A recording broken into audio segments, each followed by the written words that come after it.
The little girl ran down the hallway to her father. She was glad he had called her and wanted to find out why as soon as possible.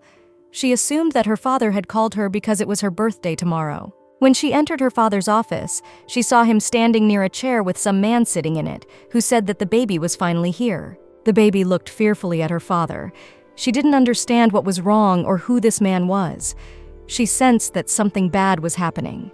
The father grabbed the girl's hand, and the stranger sitting in the chair said that this is a very cute child, and it is even a pity to use her as a victim. The little girl was very frightened by the word victim. The daughter asked her father what was going on. He said if it would help His Highness, his decision would not change. The night before her 12th birthday, Regina was abandoned. It was done by the one she truly loved, her father. 6 years passed. In an alley, the girl was attacked by some men. The maid covered the girl with her body and told these scoundrels not to dare touch Milady. The strangers laughed off the servant's short stature and called her petty. The girl tried to protect her servants' Uni and asked them not to do anything to them. After all, her father was the Marquis of the Northlands. One of the men said that the daughter of the Marquis would not walk around with one servant in such a turbulent time and asked her to think of something more plausible. He took the girl by the chin with his hand and said she was a beauty and could be sold for more money. He said that although it was a little late, he was sure that others had spotted her as well. Uni's little servants rushed to defend my lady and shouted for those scoundrels to back off, but they only laughed in response and said that she could be sold well too, and the perverts would definitely like her. The stranger grabbed Reina's arm and said it was pointless to resist. He told her to go with him nicely. At that moment, someone grabbed the attacking man and threw him headfirst into the wall. The robbers and the girls saw a man in a cloak. His face could not be seen. The man who was attacking the girls tried to hit the man in the cloak, but he failed. The attackers realized that it was pointless to resist and fled out of sight. The girls were scared and thought that this man was also a villain trying to sell them. He took off his hood and asked if everything was all right, said it was dangerous here and offered to walk them home, but there was nowhere to go. The savior set up a table for the girls to eat. Reina thanked Mr. Rin and said he was the first to help them without asking for anything in return. The guy held his hand to his face and said that he just didn't expect them to follow him. Reina told him that he was the one who suggested they go to him because there was nowhere else to go. Mr. Rin wondered if they'd just go with a stranger like that. The girls said they introduced themselves to each other, and Ona said her name was Rina Rubel, and he introduced himself as Rin.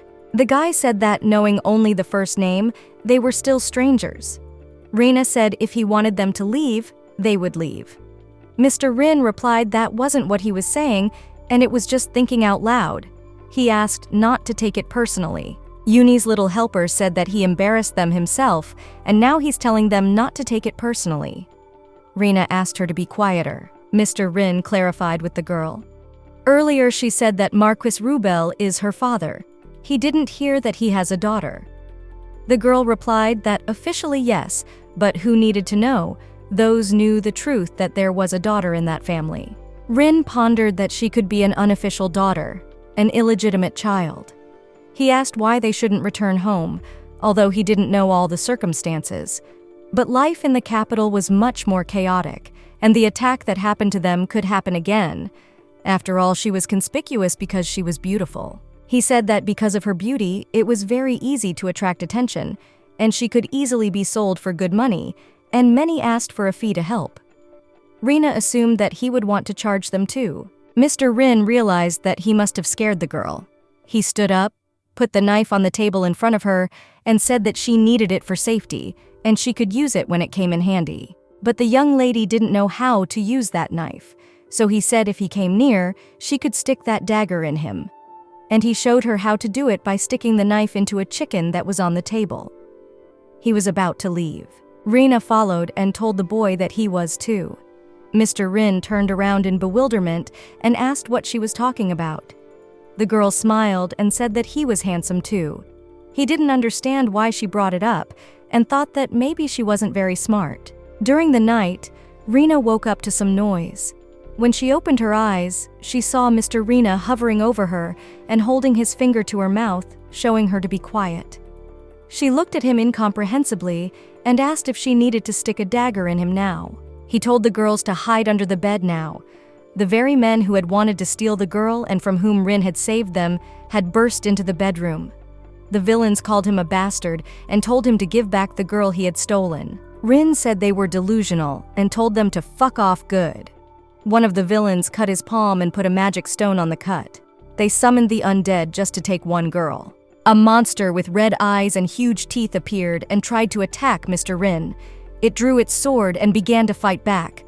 The boy tossed the foul thing aside, but it attacked him again. Rina ran out from under the bed, waving her arms and asking them to stop. Mr. Rin told her to get out of the way and pointed his sword towards the monster. The villains who came after the girl laughed and said she should be naive in moderation. The young lady replied that they were the ones who were naive. She told them to stop at least for now, because such violence and coercion she would not be able to forgive. The attackers laughed and told her that she was not healthy. The monster headed towards the girl, but she pulled out the dagger Mr. Rin had given her and chopped the undead's head off. Everyone stood there with their mouths open, and they were very surprised. The girl said that they were really naive. One of the gang of bandits that rushed in was still holding the magic stone in his cut hand. It glowed, and the man's eyes turned red. He turned into a monster and attacked one of his friends and then ran towards Rina. The girl dealt with him as well. He was dead. She said that you can't grab anything and it's dangerous, and asked the other two bandits since when did this man carry a stone altar? They were silent in response. The girl turned to them and asked if her question sounded too kind. One of the bandits replied that he said he found this stone by accident, about 3 months ago. Reina said she would confiscate this stone and they would have to take responsibility for what they had done. Uni crawled out from under the bed and said that it was nothing and a mistake can always be corrected. She held out her palms towards the bandits and told them to give everything they had. The next day, Uni was cleaning the house, and Mr. Rin asked Reina if it was all a game, how she was playing weak. The girl replied that she never once tried to make herself look weak. She was just observing basic etiquette. The guy asked if, in her opinion, letting a gang of bandits get themselves taken away was a trivial courtesy. Uni said that everyone needed it, them, the attackers, and the other good girls, and of course, they had to take care of the pay as they went along. Rina said it was a kind of restitution, and besides, they needed to cover travel expenses, so it was all unavoidable. Mr. called it a robbery. The young lady said that out of the many words, he chose robbery. And Mr. Rin reflected that if you think about it, she didn't ask for help at all. Then he blushed and said that he only interfered in vain. Rina showed him the stone and said there were more important matters and told him about the case he mentioned. It was the altar stone. This stone, it was the key that unlocked the gates of hell. It appeared about a century ago and changed the history of mankind. In the capital, Rin heard that the altar stone was in this city and was just investigating. Mr. Rin understood that this girl was very perceptive and why he even thought she could be naive. Regina said that the stone now belonged to her and asked what he would do. Would he try to take it away? Rin said that of course the thing was very important, but he wasn't going to take it away by force. The girl replied that she knew he would and told him that he was really nice. The young lady explained to him that he had intervened for a reason, and even though the rescue wasn't necessary, it was still kind of her to be kind. She thanked him profusely and handed him the stone, saying it was the promised reward. Rin took the stone and said that he would gladly accept it. However, it was too much for gratitude, and he promised to repay in any way he could. The girl replied that she would wait and asked if he was going back to the palace, for the deed was finished. Mr. Rin said he could not accompany them and had companions. She was curious to know what he was doing, but she didn't ask and told him that they would see each other back at the palace. Mr. Rin arrived at the tent city and was greeted by the knights who told His Highness that he was finally back. They inquired how the investigation went. Rin said that the brigands had used this stone in stealing. One of the knights announced to everyone that in 2 days of investigation, His Highness had discovered the altar, and the goal was reached, and they were returning to Grandi Grazia. They mounted their horses and set off on their journey. On the way, Mr. Rin thought about Regina. He remembered how she called him cute, and thought about how it should have been him saying that and not her. She seemed strange to Mr. Rin, because the girl pretended to be naive. She was a robber, but she was honest enough. He was curious to see how she would react if she knew that he was the Duke of the Eastern Lands. The Duke's loyal knight named Deka asked if something good had happened because Mr. Rin was smiling, and it was obvious that he was in a good mood.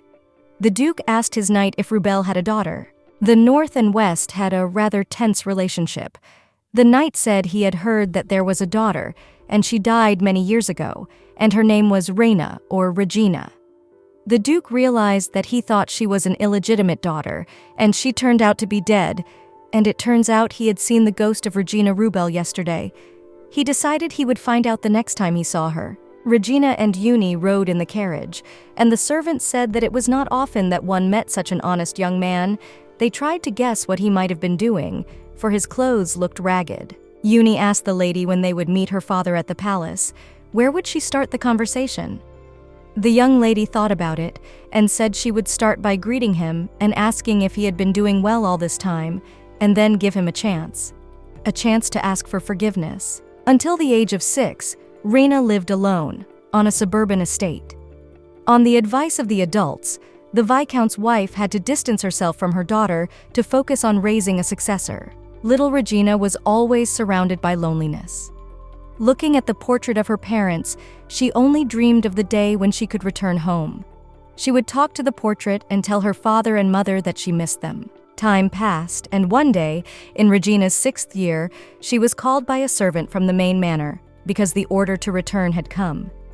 Overjoyed, Regina returned home. Her parents, whom she had only seen in a portrait, were even more beautiful than she had imagined. She greeted her father and mother and said that she was Regina Rubel. The girl believed that now every day would be filled with happiness. As the carriage drove closer to the palace, Regina and Uni saw that there were a lot of people there. Uni said that by the time they got in line, it would already be night. Regina replied that they didn't need to wait and asked if she had taken the invitation. The maid pulled out the invitation the gentleman had given and said it was in her purse. Uni gave the invitation to the knight. He apologized for not recognizing them and welcomed them to the Empire Day celebration. Entering the palace, little Uni began to look at everything. Regina stood in front of the mirror. The aide asked if she was going to see the Lord. The lady replied that he would call her if he needed her. Uni asked if she was going straight to the meeting. Regina replied that no special condition was needed for a child to meet her parents, and she would go see her father. On the girl's way to see her father, knights met and blocked her way. They said it was impossible to go there and told her to leave. The guards gave the girl a note that said not to dare to take advantage of her father's loss, and this time he would limit himself to a warning and there would be no next time. The girl asked them to tell her again that Regina Rubel was very insistent on seeing her, but she heard again that she could not go there, and the guards told her to leave. The butler came in and called the girl in for tea, and she asked him how he had been living all this time. The butler was indignant and asked what she was doing and why she was pretending to be a dead person. Regina replied that it was true. The girl couldn't believe that the butler didn't recognize her. She reminded him that when she was a child, she fell down the stairs every day, and he had carpeted the stairs of her room. And so, just outside the room was carpeted in 2 layers, so she would be less traumatized. She said that these carpets increased the height of the stairs, and now not only she but others were falling there one after another. The butler indignantly asked where she heard about this and told her to stop pretending, for their lady was dead. The butler told the girl that if she had known how sad the master was then, she would never have dared to do such a thing. The man realized that she had come a long way and suggested that she drink her tea and leave. He let the servant go and said he would make the tea himself. The butler was running through his mind, thinking that the poor lady had come back for nothing. He took some powder out of his pocket and poured it into a cup of tea and gave it to the lady. She realized that it didn't matter what she said. It wouldn't affect her in any way or form. She asked just to give her father at least a hello, and to tell him that she was inquiring about his health. She asked the butler what he thought if she was discovered as a corpse tomorrow, then laughed and said she was joking. The lady drank her tea and left. Returning to her assistant, Regina collapsed to the floor. She asked for help getting up and said that judging from the state of her legs, it was paralyzing poison. Uni asked her where she had gotten the poison since it had been so little time since she had left. The lady said that this poison was given to her by a dear person and she could not refuse. It was a silent and powerful poison. If left untreated, it would leave the body paralyzed, imperceptibly robbing it of the ability to breathe. Suddenly, Regina laughed. The assistant was horrified and asked what was happening to the girl. She replied that she was just laughing because the butler came out to her instead of her father, and she had come all the way out here and ended up only being honored with one note, but it was very touching. She let Uni look at the note and said it said not to use her father's loss. The aide said it wasn't touching, and in her opinion that line was more likely to cause anger. The lady said that paternal bereavement means wounding. It means he may regret what he has done, and then you want to believe that, at least a little bit, he feels guilty towards her. Uni asked if she really believed those words. Regina replied that it was a 1 in a million chance and she was confused. But then she heard poison being put in the tea. The girl said she tried to find out a little more and saw the butler turn pale. It was very funny, and he was trying so hard that she couldn't help but drink it. And besides, the poison wouldn't kill her. Uni said that even if she didn't die, the pain inside would remain, and tomorrow they would probably come to check on her condition. Regina said that was why she should visit her father and say hello first. The aide suggested that, in that case, they might send in an assassin next time. Reina thought about the fact that it was likely that they would send an assassin. The assistant said that first, they should divide the bed and figure out where Uni sleeps and where Regina Rubel sleeps. Regina couldn't sleep at night. Her whole body was burning, and she assumed it was because of the poison she drank during the day. She walked to the terrace exit. There was a full moon in the window. The girl opened the door to the terrace, stepping out into the fresh air. She saw that the ball was in full swing, and from the outside, it looked like a lot of fun. There were lights on everywhere and music playing. She was originally supposed to be among them if her father hadn't sold her out. Regina jumped over the fence and jumped out of the balcony and into the courtyard. It was said that the night garden was the best place for secret rendezvous. The lady heard someone behind her and remembered Uni saying that they might send an assassin to her next time, but she didn't expect it to be so soon. When Regina turned her head, she was shocked. Mr. Rin was standing in front of her and told her not to panic. The girl looked at him and told him that she completely forgot to bring a safety measure with her. The guy replied that she could do without it. The girl laughed and said that they had met earlier than she thought, and he, in that time, had changed a lot. Regina said she was taking a walk. Duke replied that he was busy doing the same. He saw that the girl was back in the same shirt and threw his jacket over her. It was a show of concern. Mr. Rin asked if she had met her father. Regina asked if it was a question or a test. The guy replied that he had only heard that she had been treated roughly at the door. She was surprised that he knew almost everything. He asked why she was looking for a meeting with Rubel. Regina replied that, as she had noticed, her affairs were very interesting to him, and yet, he didn't tell her anything about himself. Mr. Rin said that he belonged to the Eastern lands and her father to the Northern lands, and they didn't have a good relationship with the North. That's why he didn't tell her. He was afraid that she would be uncomfortable. The lady realized that he hid his identity for her sake too. She said that she wanted to exist. That was the reason she was looking to meet her father, because now she didn't actually exist and was wiped out of the world. But what was even stranger was that she was alive. She had said that her death was a more natural thing, and that's why she had come to let her father take over. But in the end, she couldn't even meet him. Duke looked at Regina's back and thought about how amazing it was, because usually empathetic people are soft and strong people are cold, but this girl is gentle and yet resilient. The boy said that if suddenly her marquis rejected her, let her come to the east. Regina replied that he was interesting, for she had thought him a minor pawn since he had sought out the altar alone, but apparently his position was much higher. She asked if it would be better if she addressed him as Your Majesty Duke on their next meeting. As Mr. Rin expected, she was very perceptive. He blushed and said that in front of others, perhaps he should. He asked what he should call Regina on their next meeting. She said that in front of others, he could call her Lady, but when they were alone, he could call her by her first name. The Duke said that he often takes walks at night to get some fresh air. The girl smiled and said it was a coincidence, for she too loves night walks. The butler brought Regina's father a letter from her. It said that he must be wondering why she was looking to see him after all this time. The daughter wrote that she was also curious as to why he had done this to her. In the letter, Regina promised that if he explained the reason to her, She would also share with him why she was here and what she could do. At the end of the letter, she wrote that she was looking forward to the reunion of father and daughter. Marquis asks the butler what happened and how the girl survived. The butler said it was a powerful poison. The master was sure it was not a mistake, for he knew of the scrupulousness of his employee. The servant promised to straighten everything out and promised that there would be no trouble this time. At that moment, a servant came in and said that she had the information he was asking for.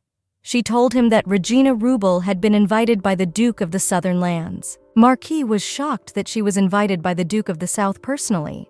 The butler said that it was strange, after all, if she was the guest of honor of such an influential person. Why did she arrive alone yesterday, unaccompanied? Regina's father replied that she was probing the ground and wanted to see how he would react. If she was a guest from the Duke of the South, it could be considered an insult that could not be tolerated. She was forbidden to enter and tried to poison her.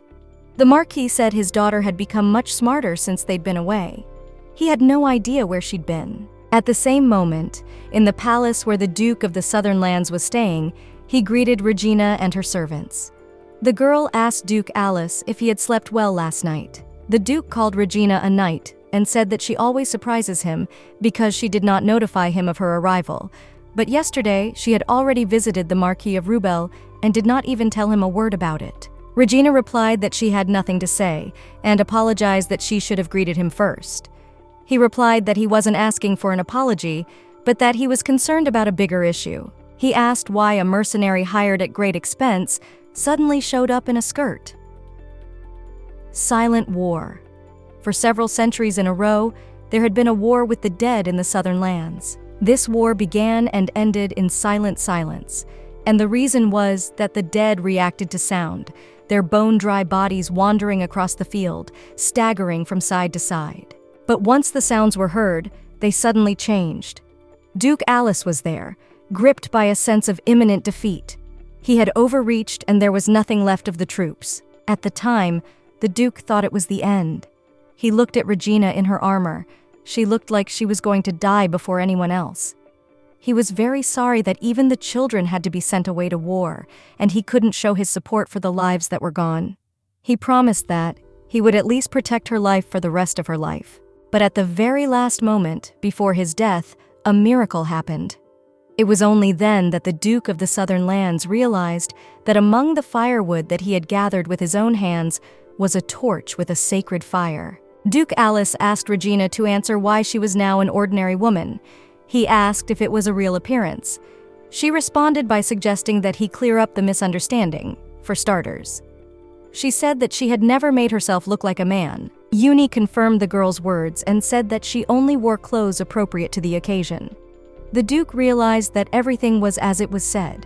The knight never presented herself as a man. Regina said she was embarrassed that she had surprised him and asked if that could be a problem, since he had invited her, not a man. The Duke asked her why she was seeking a meeting with Rubel, the Marquis of the Northlands, and asked what she had in common with him. The lady replied that she was his daughter, and to put it more accurately, a daughter who made life difficult by her existence. The Duke realized that the story was very confusing and promised not to ask about it again, but he said that the North will definitely find out everything, and this act might have been rash. The ruler asked what she planned to do next, and if she had considered his position. Regina said that she would be glad if he would protect her. The Duke asked if her words meant that she was suggesting that he antagonize the Northern Lands. The girl replied that it did not, and she was asking him to side with the weak. The Duke said he would not be drawn out and said that she could use him as much as he used her. However, if the hard-won security of the Southern Lands was jeopardized due to interference in her affairs, he would not stand aside. The Empire of Grazia.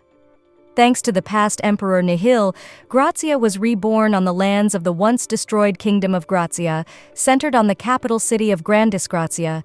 The empire itself was divided into south and north. The blood descendants of the imperial family were each given a land. The eastern lands were led by the illegitimate son of the past Eastern Duke, but because of his origins, he could not receive the title of the imperial family of Grazia. His name was Rignan Eitner. Western lands. The Duke of the Western Lands was defeated in a war and moved to the capital as a cardinal. Past Duke of the Western Lands, the current cardinal is Clavis Serentium Gracia. Southern Lands. Duke of the Southern Lands until recently, endured the war with great effort and, with the help of the executor, emerged victorious, barely coming out of the battle alive. Bill Alice Gratia. Northern Lands. After the past Southern Duke fell in war, his eldest son inherited the title and won the war. In the Northern Lands, the Duke of Ura is Flenus Gracia, and personal reasons created a deep enmity.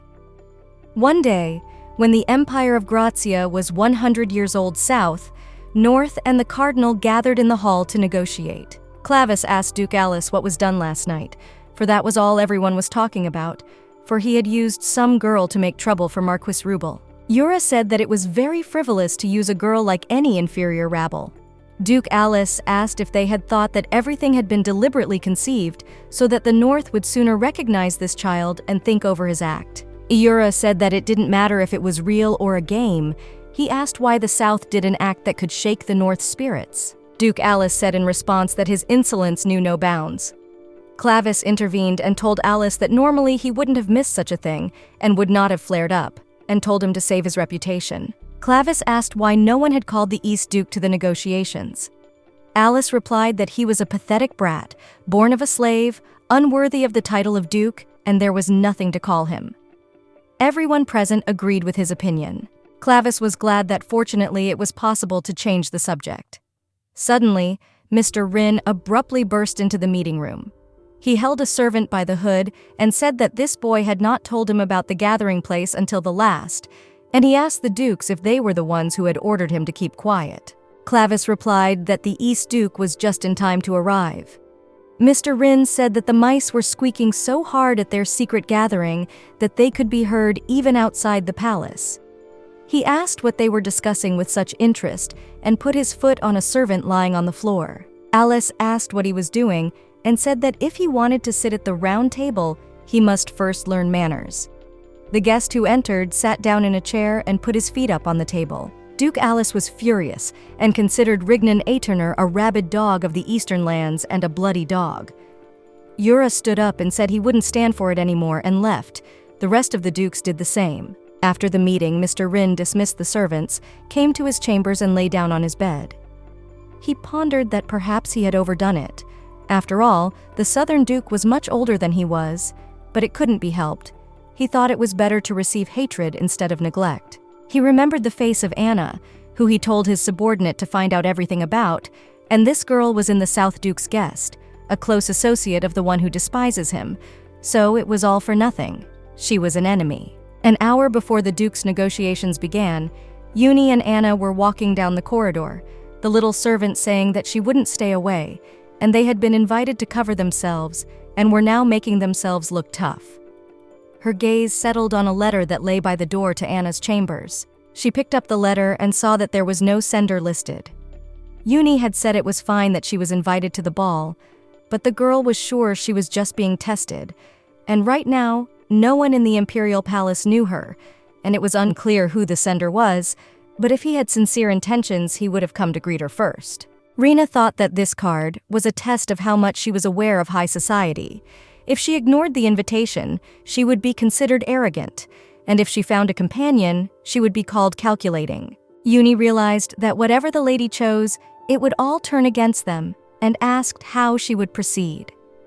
Rena asked her assistant to get the very dress that was one of the reasons for their poverty, and said it would be nice to decorate it with fresh flowers.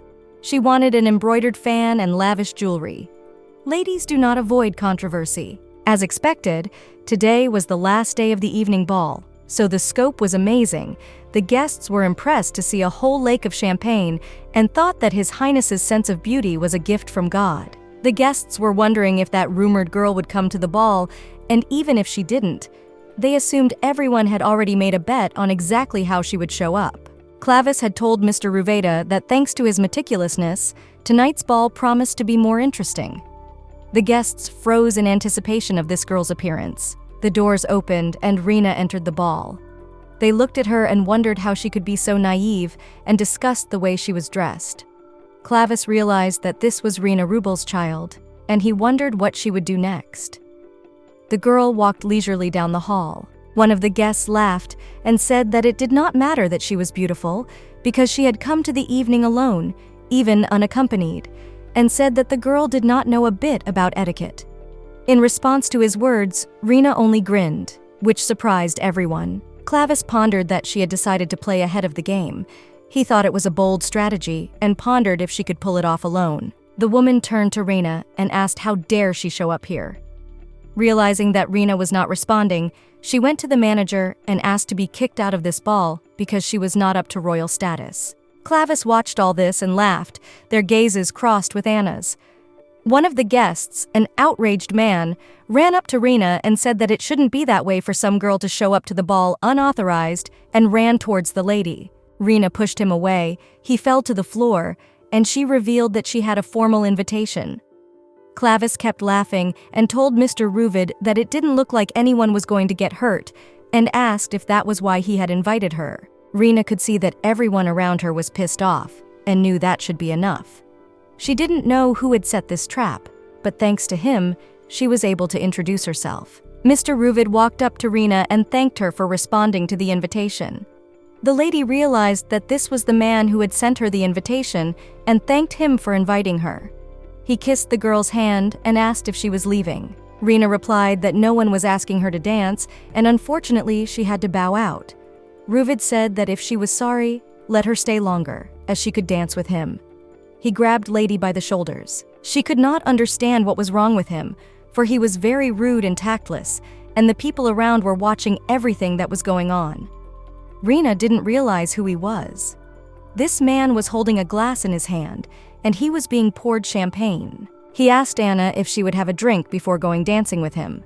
The girl replied that she would not. Ruvid took her chin with his fingers and said that if she didn't want it, let her have it, and poured a glass of champagne over her head. The rude man asked her not to refuse a drink offered by a great man like him. This was the younger brother of the Duke of the Northern Lands, Ruvid Flenus Grazia. Rena realized what he was like, for she was curious as to who had sent the invitation, and he must have decided to humiliate the scoundrel who had caused trouble for the North. Ruvid took out a handkerchief, hung it on the girl's dress, laughed, and said that it was customary for women to be called for money. The guests saw how discouraged she was. They were becoming more and more interested. Rena pondered what she should do. She could splash champagne on his face too, or slap him and pull his hair. If it were her will, she would have done so. But the girl smiled, took the flower off her dress along with her handkerchief, and gave it to the person who had invited her to the ball, bowed and left. Rena rushed down the hallway to her room and realized that this was a failure, for she thought she would make her existence known unhindered, but it had all gone downhill. She realized that she needed to calm down, and she couldn't be the same as she was before. And what had happened today could not be conceded to a scoundrel like Ruvid. When she opened the door, she saw Uni, who greeted her and told her that she was back sooner than she thought. Anna had a ragged look and smelled of alcohol. The girl told her assistant that she would explain everything later and asked her to help her get ready since she was leaving again. Uni said it would take a long time to change into a dress, but Rena asked her to get her uniform ready, since she had gone down the wrong path from the beginning and wore a dress to the mongrel squabble. Clavis was telling Ruvid how sorry he felt for Lady Rena. He heard back that it was disgusting. They discussed how embarrassed she was since she had dressed up for the ball. The girl's abuser called her ugly, while Clavis said that with her looks, she could be called beautiful. Suddenly, their gazes were fixed on the girl who had entered the ball. They didn't understand who it was, but judging from the color of the uniform, it was someone from the highest nobility of the southern lands. But they didn't recall anyone like that from the south. Ruvid looked at her and resented why she was staring at him like that. Rena asked if he would dance one song with her. The guy recognized her, and she said he couldn't say no to her after everything that had happened. She took his hand and pulled him forcefully into the audience. Ruvid couldn't believe a girl could have that much strength. He yelled for her to let him go, but the girl said they would dance right there. Naturally, they would dance even if he said no. The girl said it was her first time at the ball, so she couldn't catch the atmosphere right away. She told her offender that if he had warned her in advance that he liked rudeness, she would have adjusted to him at once. The prince realized that it wasn't enough for the girl to humiliate him. She also arbitrarily decided to reconcile. Rena spun him around in a dance, and he almost fell into the champagne fountain, but she caught him. Ruvid said that if she took her hand away and he fell, he would send her to the other side of the world. The lady let go of her abuser. There were marks from her hands on his wrist. He wanted to slap her, but the lady defended herself with her palm and told him that since he had not changed his mind, in that case, let him bathe, and pushed him into the champagne fountain. She said that the champagne, which everyone had been waiting for, was spilled, and instead of a cork, the precious body of His Highness the Prince. Clavis, watching all this, laughed and started clapping his hands. He said it was amazing, and Ruvid slapped his hand on the floor, and Rena felt that it must be the power of the North. Nihil Grazia returned from the tomb endowed with divine power. With the power obtained in the tomb, she saved the entire world. People called this power right. Nihil Grazia distributed the divine power obtained in the tomb among her descendants, ruling an empire divided into 4 parts. The younger brother of the northern Duke of Iura, Ruvid Flenus Grazia, he researched this power and obtained a right called the Cut. He approached Rena and told her that it was not too late to beg for forgiveness, and then he would leave her 1 eye. Rena replied that she didn't know what to do since she only had 2 eyes. Ruvid swung around and told the girl that she would now lose both her eyes. At that moment, someone entered the hall and said that it was time for the prince to leave. Rena noticed that the rampaging debauchee calmed down in 1 second. She wondered who it was because of. She turned her head and saw her father, Marquis of the Northern Lands, Cardo Rubel, saying that that was enough for today and it was time for the prince to return. He told the debauchee to walk. Rena wanted to call for her father, but he had no reaction to the word father. She turned to him, appropriate to his status, and asked about the wound he spoke of. The man replied that it had nothing to do with her. In the palace where the Northern Duke was staying, a conversation began between Ruvid and Rena's father. They were discussing who this girl was, and they didn't know exactly. The humiliated prince said that they looked very much alike, and perhaps she was indeed his daughter. Cardo replied that his daughter was dead, and he was sure she was just a rogue who had decided to take advantage of his weakness. He thanked the prince for intervening in his place. Ruvid asked him to leave his vile flattery for others, and said that he hated this kind of behavior, and it could undermine the prestige of the Imperial family. They had fought, and now the prince looked like a mouse that had gone down in the water. Ruvid said to hell with those southern bastards, and even though they had brought some mongrel to hurt them, it wouldn't change anything. He said the Duke of the Southern Lands had lost all his children in the war, and his memory wasn't what it used to be. Cardo said that this girl was targeting an old man who lost his children, so he couldn't resist. He realized that the prince was very naive and didn't even allow the thought of doubts that this child was really his daughter. During the conflict that was going on at the ball, Mr. Rin was sitting outside on a bench, and he felt an unusual explosion and was sure that it was the rumbling of a certain power of Grazia.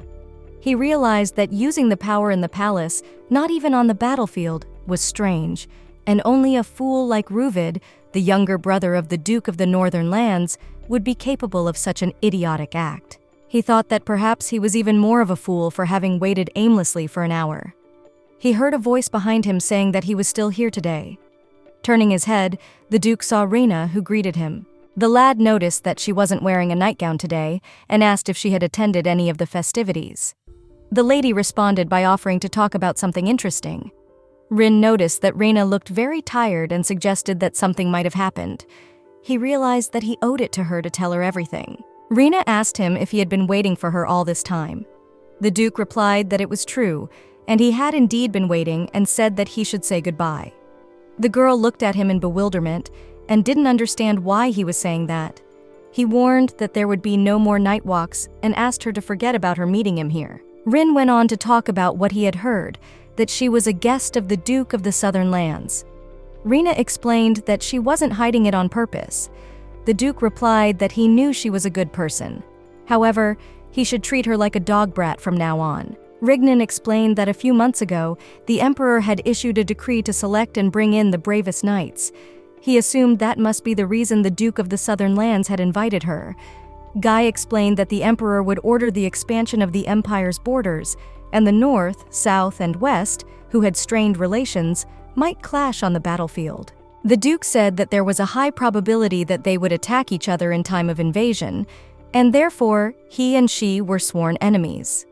Rena replied that it wouldn't work that way, and his cold-bloodedness was begging for her to torture him. The lady took the Duke by the shoulders and sat him on a bench, and suggested that it was a peculiarity of the men of the Imperial court, and said that the Prince of the Northern Lands was also rather indifferent, and asked if they happened to be friends. Mr. Rin became indignant, and said that there was no way they would ever be friends in their lives, and asked not to associate him with that jerk. Rena confirmed that he was right when he said that she was as a representative of the Duke of the Southern Lands, but that was no reason to become enemies at all. The girl revealed that she didn't want that. Regina replied that it wasn't something that could simply be avoided. The girl asked why, since he had helped her when she told him that she came from the Northern Lands. The guy replied that this was a different case and she could get hurt if she got close to him. Rena replied that she was capable of dealing with her own problems. Rin asked if it was worth putting herself in that kind of danger. Rena replied that it was worth it on its own because she liked him. She smiled. Mr. Rin blushed. The girl reminded him that he owed her something when he promised to repay her in any way he could for giving him the altar stone. Her wish was to continue their friendship. Rena said she would accept it as repayment. The Duke replied that by doing so, she would make him look like a coward. The lady held out her palms to him and offered to live amicably until one of them died. Regina said that was a very emphatic promise, but still held out his hand to her in return. He asked the girl to promise that she wouldn't penetrate him too much. After his words, Mr. Rin blushed even more, and Rena told him that he seemed to be very embarrassed by his own words. She said that she didn't know what to do since she already liked him a lot. The Duke said that such sympathy meant nothing, and it was just an attraction to the opposite sex. He said to be sure to tell her if she fell in love with him or something. Rena pondered that it didn't really sound like he was a narcissist, and there must be another reason to explain his behavior. She said that everything was wonderful, and she wasn't planning on getting into a relationship either. Being someone's partner for one dance was enough for her. She asked the Duke not to worry about anything and just enjoy himself and gave him a red rose. Marquis Cardo was looking out the window and enjoying the beautiful night. His musings were interrupted by Clavis, who walked in on him and asked if there was anything he wanted to ask him. The man asked why the child was alive, for, he was told, she had been sacrificed and there was not even a corpse left. Clavis said it's cruel and his daughter survived, and instead of being happy, he says things like that. Cardo said that this child is conspiring with the Duke of the Southern Lands, and he is worried that the Duke will find out about their plans. Clavis sipped from his glass of wine and said it was too late to worry about anything. He told the Marquis that his daughter had already seen and recognized him, and when their gazes crossed, she smiled beautifully at the man who had pushed her into hell. The Duke said that the child they had made a sacrifice had returned by turning into a monster, and his daughter had reached the Imperial Palace on her own. They were sure she could speak against them. The Marquis needed to meet her in person and find out what she wanted, because to him she would definitely answer. That was an order. One day a rift appeared, and a place, with scarlet sky and damp earth, was called the Tomb. Clavis wished to seize the right, the power that the tomb gave the Emperor. In order to get his hands on power equal to the Emperor, he secretly pushed countless little girls into the tomb. The desire to get hold of power equal to the Emperor's is rebellion, so the Marquis had to hide not only the truth that he sold his own daughter, but the real secret was that he joined the rebellion. Duke Alice was walking with Regina and asked where she disappeared to every night, and said that he had heard that last night she had made some noise in the shape of the Southern Lands. Rena replied that she defended the honor of the South and won. The Duke said that today he would officially declare her the representative of the Southern Lands and asked her to keep her cool. He said that today was the day the Empress would finally give the order to enter the war and told her to listen. They entered the ceremonial hall. Rena saw Mr. Rena, who called Bill Alice the old fox of the South. The girl was pleased to see her lover in a new light. The entourage of the North also stood in full attendance. Rena's eyes crossed with her father's. Alice told the girl to stay close to her. Everyone was announced to maintain silence and show manners. The Empress enters. Everyone bowed to Empress Nihil Grazia. She said that she was glad to see them all and that she had seen some of the children for the first time, and some she had met a couple of times already, and asked why they had gathered. Clavis, who was standing next to the Empress, said that today was the day the Empire was founded. Nihil waved her hand and told them to begin. Clavis announced that today was a happy day, and to celebrate the centennial of the Empire, Her Majesty had ordered the expansion of the territory and the new place that Her Highness desired. Right under this earth, it was a tomb. The Empress said that Duke Bill Alice was on the threshold of war, and, for his services in winning the war against the dead, he could state his wish. He bowed before the Empress and asked to be allowed to shift the powers of the South to a younger generation that could be trusted. Nihil rose from her throne and asked who was in question. Rina stepped forward, bowed to the Empress, and introduced herself. The Empress touched her sword to the knight's neck and said that she had gotten this far under that despicable name, and she would deal with her proper now. At the spot where the Empress had touched with her sword, blood protruded on Rina's neck. Nihil told her to enter the tomb, putting her life on the line. She smiled and said she would do as she wished. Reina's father addressed her, calling her lady. She walked beside Alice and did not react in any way to what the Marquis was saying to her. He turned to the girl again and asked for a moment. Regina stopped and said that she was not a lady and it would be proper to address her as a knight. Marquis said she was right and he had made a mistake and asked for a moment of her attention, promising it wouldn't take long. Rina said she agreed if it wouldn't take long. Regina and her father sat in a private room over a cup of tea. He told his daughter that she looked good. The girl asked if he recognized her. The father replied that he couldn't help but recognize his daughter. The Marquis said that she had made a dangerous choice in taking the place of the Duke of the Southern Lands. The girl laughed and said that he was taking it too far. Rina told her father that there was something he needed to do before he began his moralizing. The Marquis knelt in front of the girl and apologized. Rina replied that she could not say that she had not imagined this moment, but when it happened, she did not feel the proper joy. The girl sat down to her father and asked why he had done that to her. The Marquis said that he couldn't believe she had reappeared and thought he would never see her again. Tears came to the man's eyes. Regina told her father that she would have definitely believed him if there hadn't been an attempted poisoning. The man asked what he could do for her. The girl replied that she wanted to live under her own name and asked him to recognize her existence officially. The Marquis replied to his daughter that he could not accomplish this. She asked why. He replied that it was a rebellion and the cardinal had taken him away to oppose the Empress.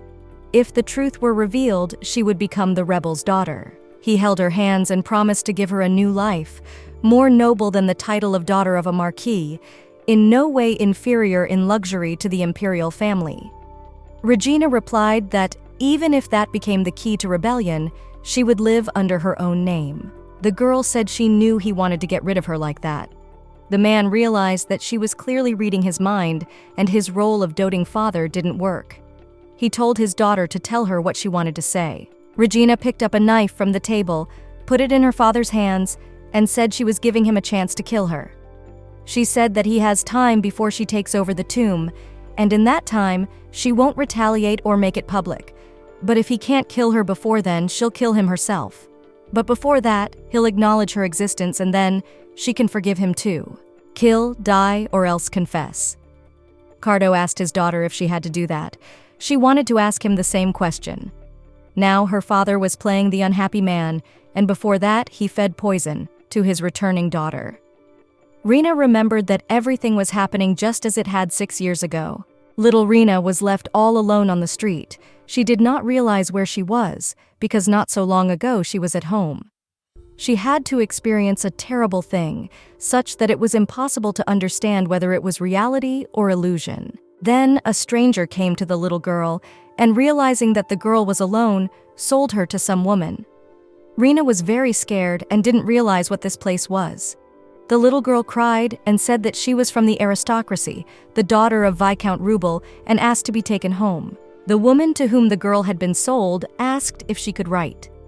Rina wrote a poem on paper, and it became clear that the little girl was indeed from the aristocracy. The villains put her in a cage where she cried, praying for salvation. The girl did not understand how her father could do this to her, because he said he loved her. Regina heard a man's voice calling this strange woman her sister. The man said that these same rubles were counts, and not long ago, they had received the title of Count family from the Duke of the Northern Lands. It was known that they had only one daughter who died and was buried. The woman into whose hands Regina had fallen was contemplating what to do with the little girl. She thought of cutting off her hair and sending it to Count Rubel. The girl was threatened that if she did something stupid, she would be separated from her beautiful daddy Count for life. The girl was left alone in a neighboring building. From the window, she watched her kidnappers leave. Little Regina wondered if her father would come to rescue her, but even if he did, the girl wasn't sure she could be happy again. From the window, she saw the butler from her estate walking towards the people who had bought her, with guards behind him. Regina rejoiced, thinking the butler had come for her. The bandits said they had the child, in the back room of the inn, unharmed, and asked for money up front. At that moment, the butler and his guards killed the men who had asked for ransom for the girl. Regina watched the whole thing from the window. The guards were told to burn everything to the ground and leave no one alive. And now no one knew that the girl had survived because she was in a neighboring building. Uni lay on the couch and reflected on the fact that she and Lady had been in the palace for the third day. The first day, she had been attempted poisoned with poison. The second day, she had had champagne poured on her head. The aide wondered what kind of shape Regina would return in today. The door opened and Uni saw Regina. She was perfectly fine. She asked why the lady was back so early. After all, she still had a lot to do before tonight. The knight was silent in response, and the assistant suspected that something was wrong. Regina replied that nothing could be hidden from her eyes, and told her that she had seen her father and it was a forced conversation. Uni realized that Lady hadn't eaten yet and said she would bring something to eat now. The aide set a fancy table, and Lady wondered where she got it all. Uni replied that she had gained followers in the palace. She socialized with the other maids who gave her food. Regina laughed and told Uni that it wasn't followers, but those who relented. Milady told her assistant that she had come to talk to her about the people who would be approaching her soon. There was a high probability that they would turn out to be her father's men. The knight told Uni to leave as soon as possible if she felt that these people were dangerous. To give an example, she told her assistant that she might be offered a poisoned treat and needed to be careful. There was an evening of celebration at the Tuomas Palace in honor of the founding. Clavis asked the warriors of each unit if their preparations were complete. 100 years ago, this palace was the very heart of the kingdom of Grazia. Regina was also present at the event and looked at Mr. Regina. Clavis said that the last celebration of the Empire's founding day would be held at this place today. The world inside the rift was called a tomb. The beings inside the tomb were called the dead. 100 years ago, a huge rift appeared in the palace of the Grazia kingdom. It marked the first encounter between humans and the dead. Using the rift, the dead fell from the tomb outside and attacked the humans. Her Majesty closed the rift, the passage to the tomb, and protected their people from the dead who had encroached on their land. Clavis announced to everyone present that today, they, in the place where the dead first appeared, would open the rift with their own hands.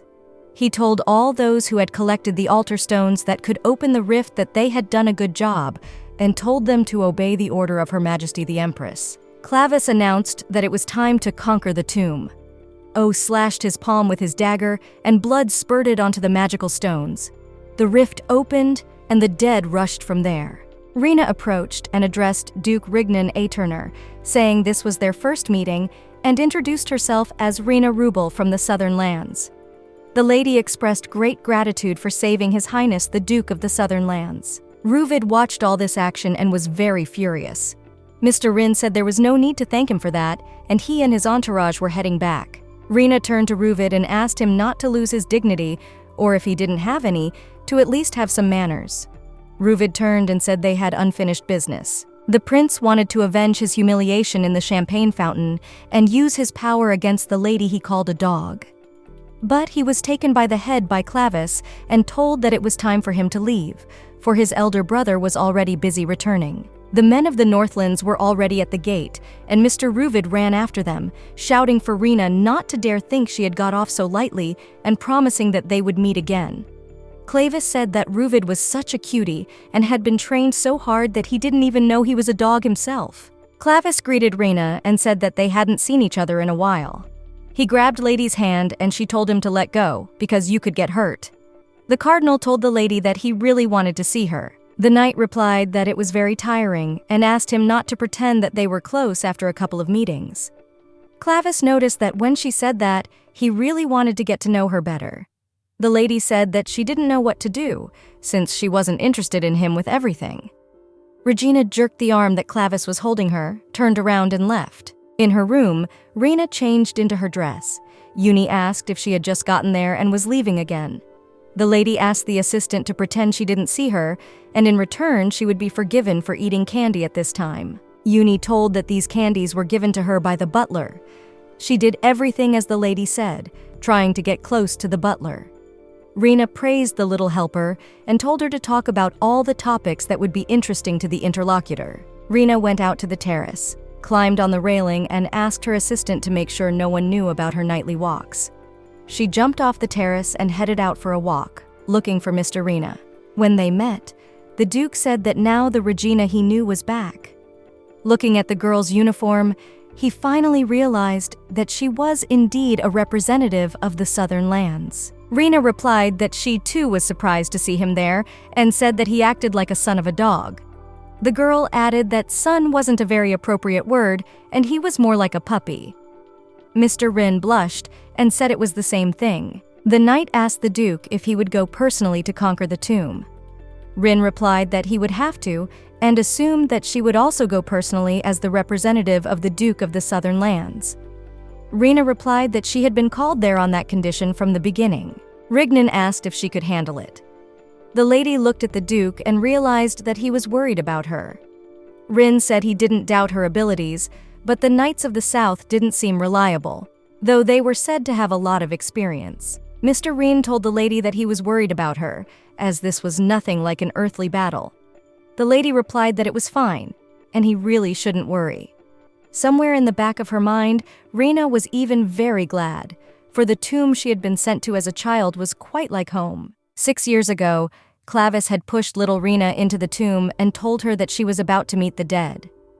Only the Empress had ever made it back alive from that place.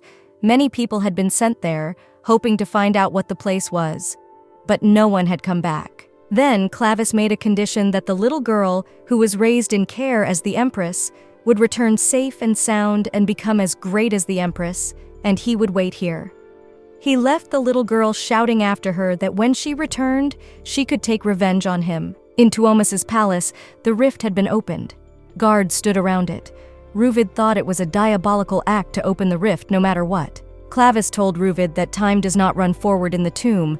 Everything inside the tomb is frozen, so the time spent there is not even equal to an hour on Earth. Hearing this, Mr. Rin said that this in itself would be passed on to the east. Rignan was heading towards the rift, Ruvid shouting to him to stop, for it was the North's turn to lead the guard. Clavis said he shouldn't say that, for the Duke had expressed his desire to go to the rift first. That's why he was here. Mr. Rin headed to the rift and said he would go alone. The more he looked into the rift, the more what he saw distorted his mind.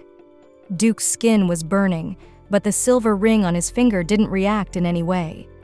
Turning around, the Duke saw that Ruvid had gone after him.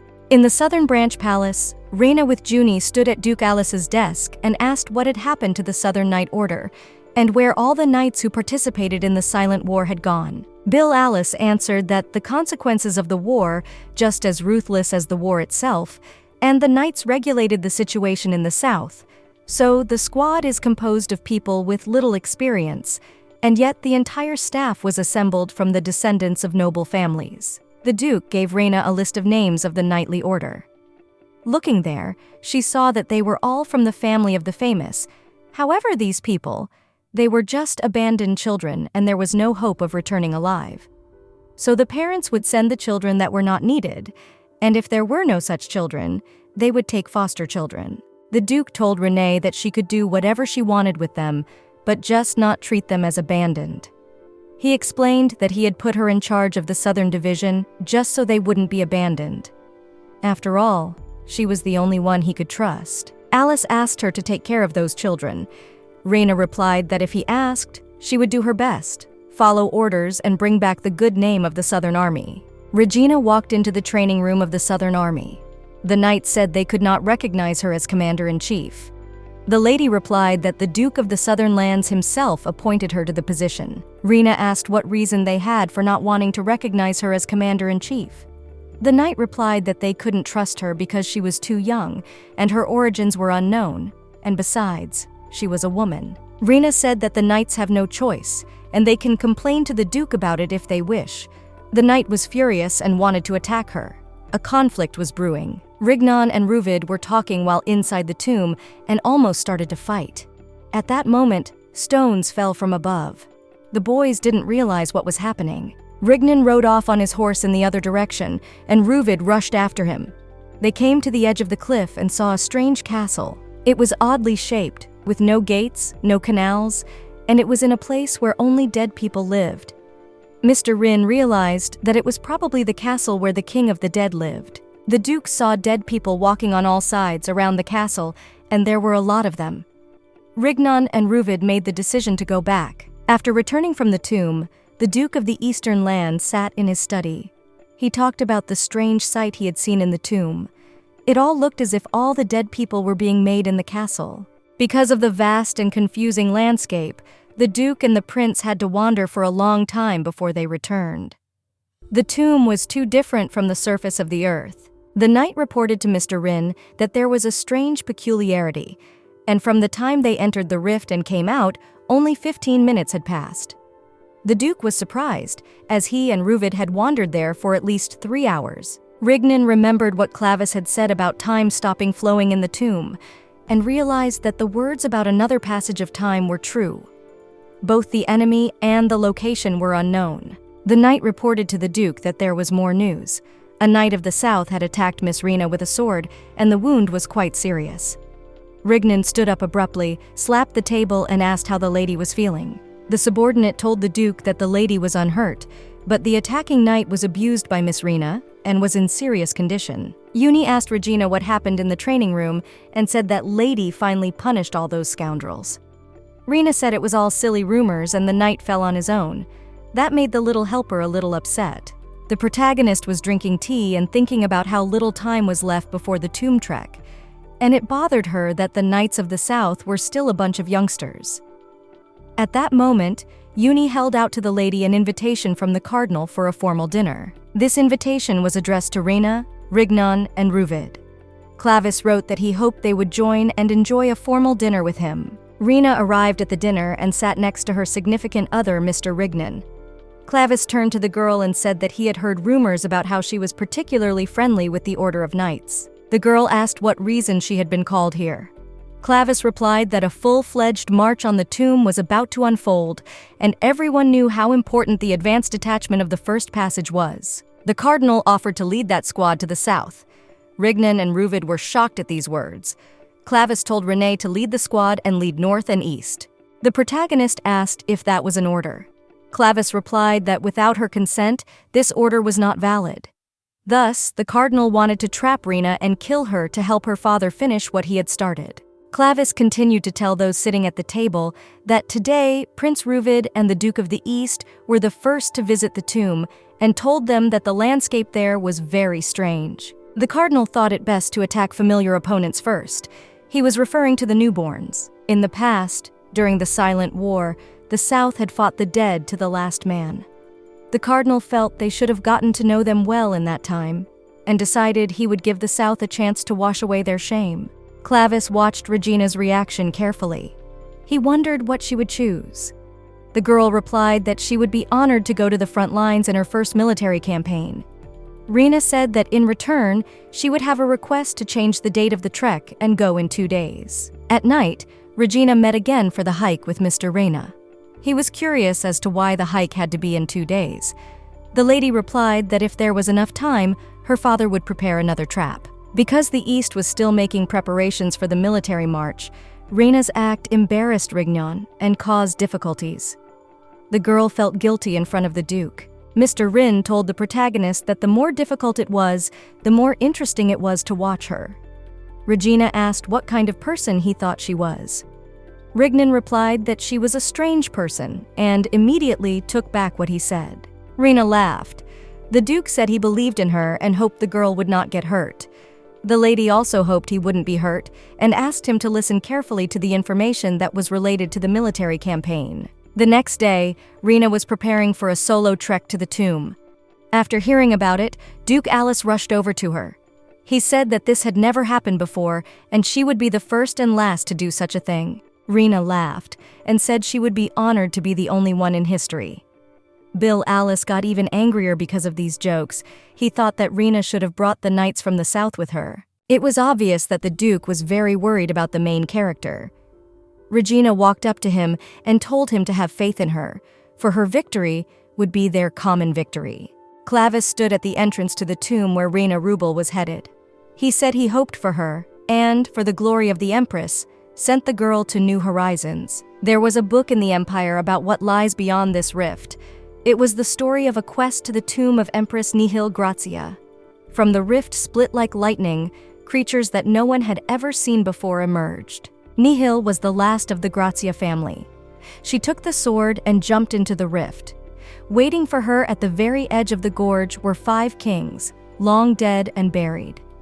The dead men told her that they were their ancestors, and this place was called a tomb, and they ruled here. Nihil asked why they would rule over a place full of only dead men.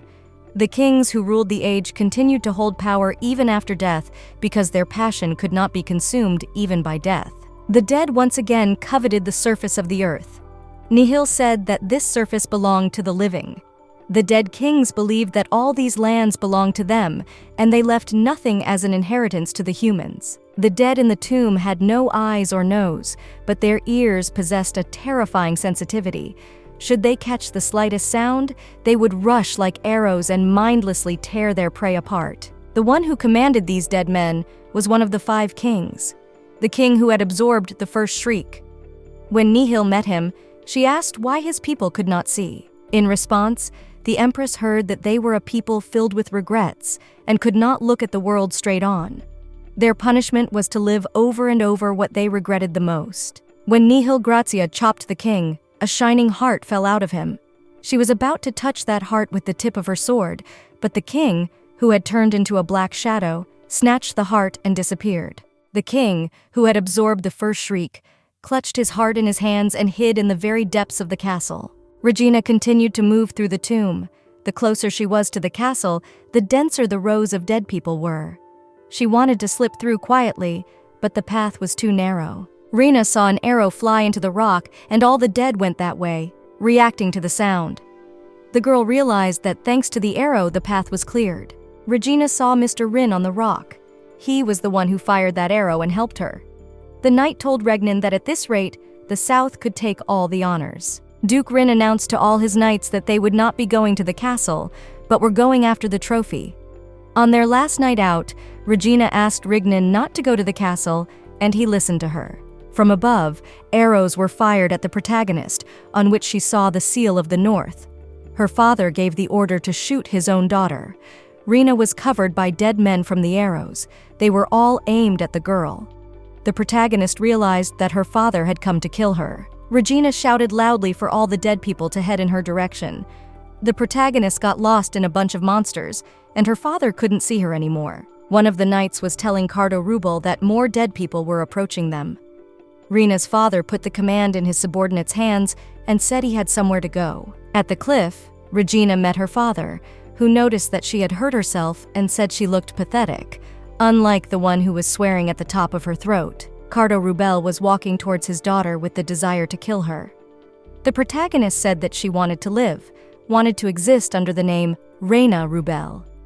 Marquis gave the command to get rid of this girl. Regina threw one of the dead men into the crowd of knights and ran towards her father.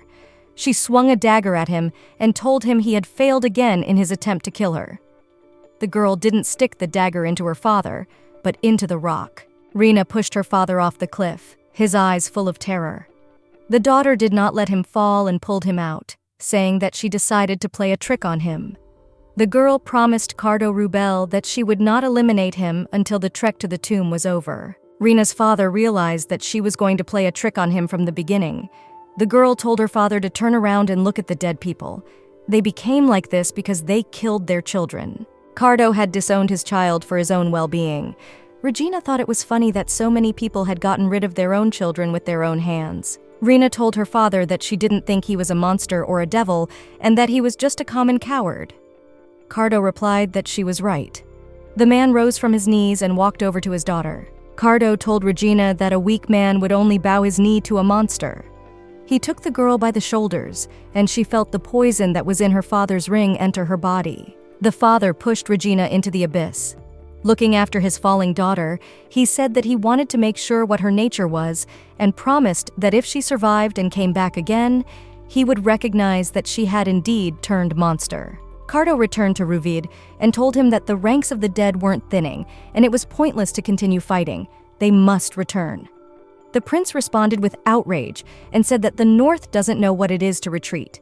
He told them to stop whining and kill them all. Rubel punched Ruvid, and the man fell unconscious.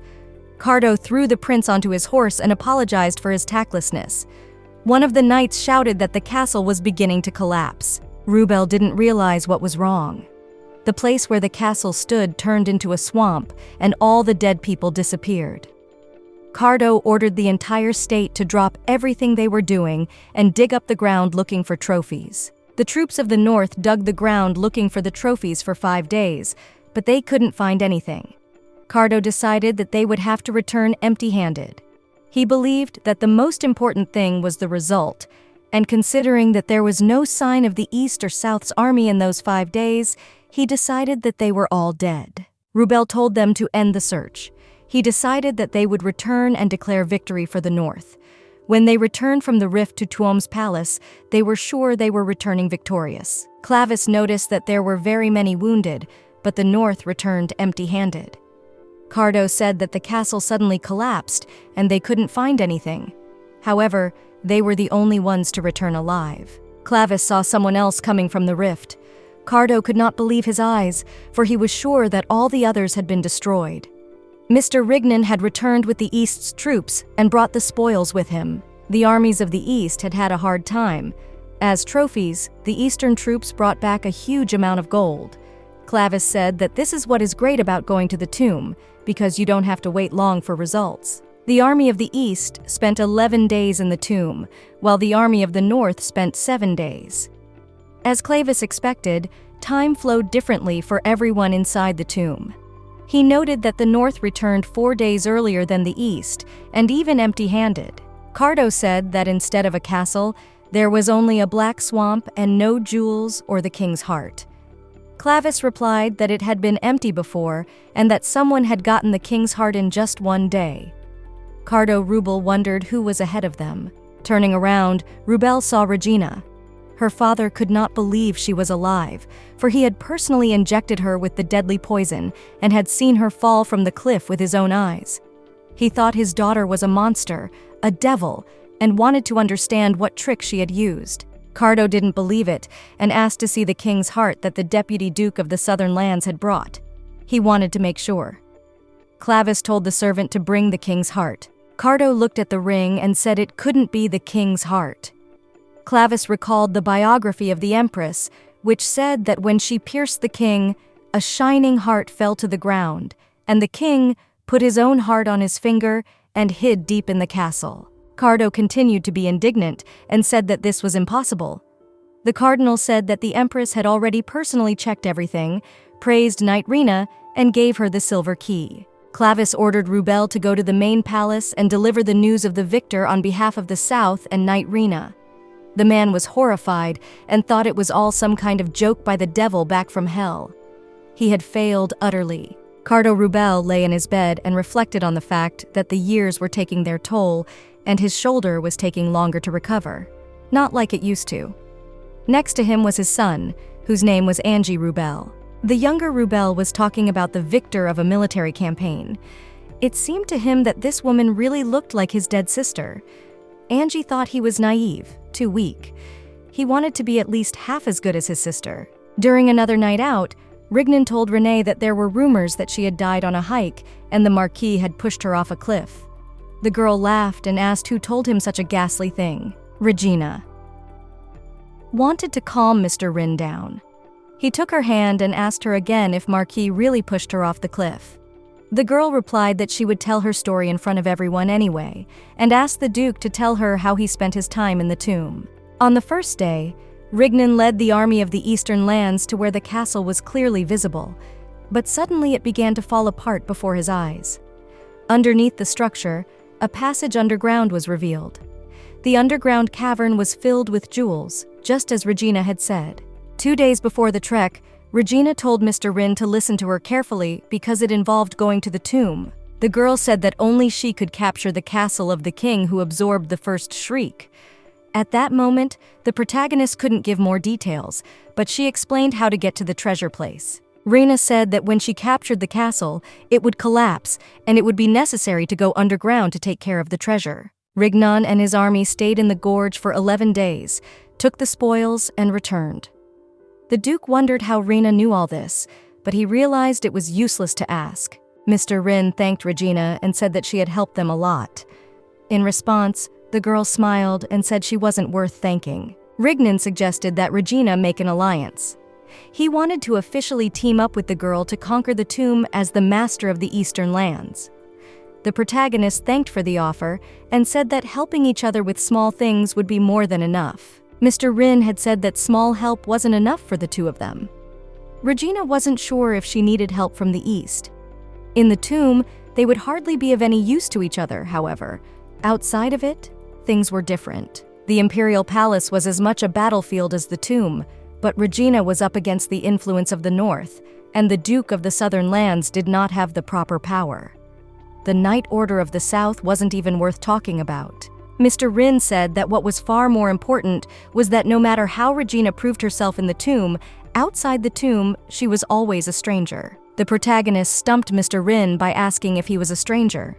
The Duke replied that he has influence and is the only one capable of standing up to the bulk of the empire. Regina said that when considered from the side of influence, perhaps Regina was foolish to refuse his help. The girl understood that, granted, he could help, but she wasn't sure if it was necessary. Mr. Rin had said that he agreed that she could indeed handle everything, but that didn't mean that going it alone was the best option. The main character's eyes opened wide. Mr. Rin honestly admitted that he needed Regina's help. He thought they could help each other and asked to be allowed to fight side by side. The protagonist's hands trembled. She asked if Mr. Regina's words about wanting to help were sincere and how far he was capable of going. The Duke replied that he would do everything he could to make sure Regina got what she wanted. The protagonist held up her hands and asked the Duke if he could get engaged to her. The man immediately blushed and pulled his hands away. Regina thought his astonishment looked extremely tactless. Mr. Rin apologized and said that he was very much surprised and asked why the engagement was sudden. The girl replied that it was standard practice in making alliances. The Duke was in agreement that marriage is a powerful tool in unions. Regina said that perhaps it was too much for her to be the bride of the Duke of the Eastern lands. The girl pointedly began to look for the reason in herself, and Regina explained that the engagement was not difficult to organize because of her, but that he was the problem. The Duke told Regina that he couldn't have a partner, and it might be for life. The girl replied that she has no thoughts of becoming his partner, and they can break the engagement once the military campaign reaches its end. Regina asked the Duke if he thought she was suggesting that he actually marry her.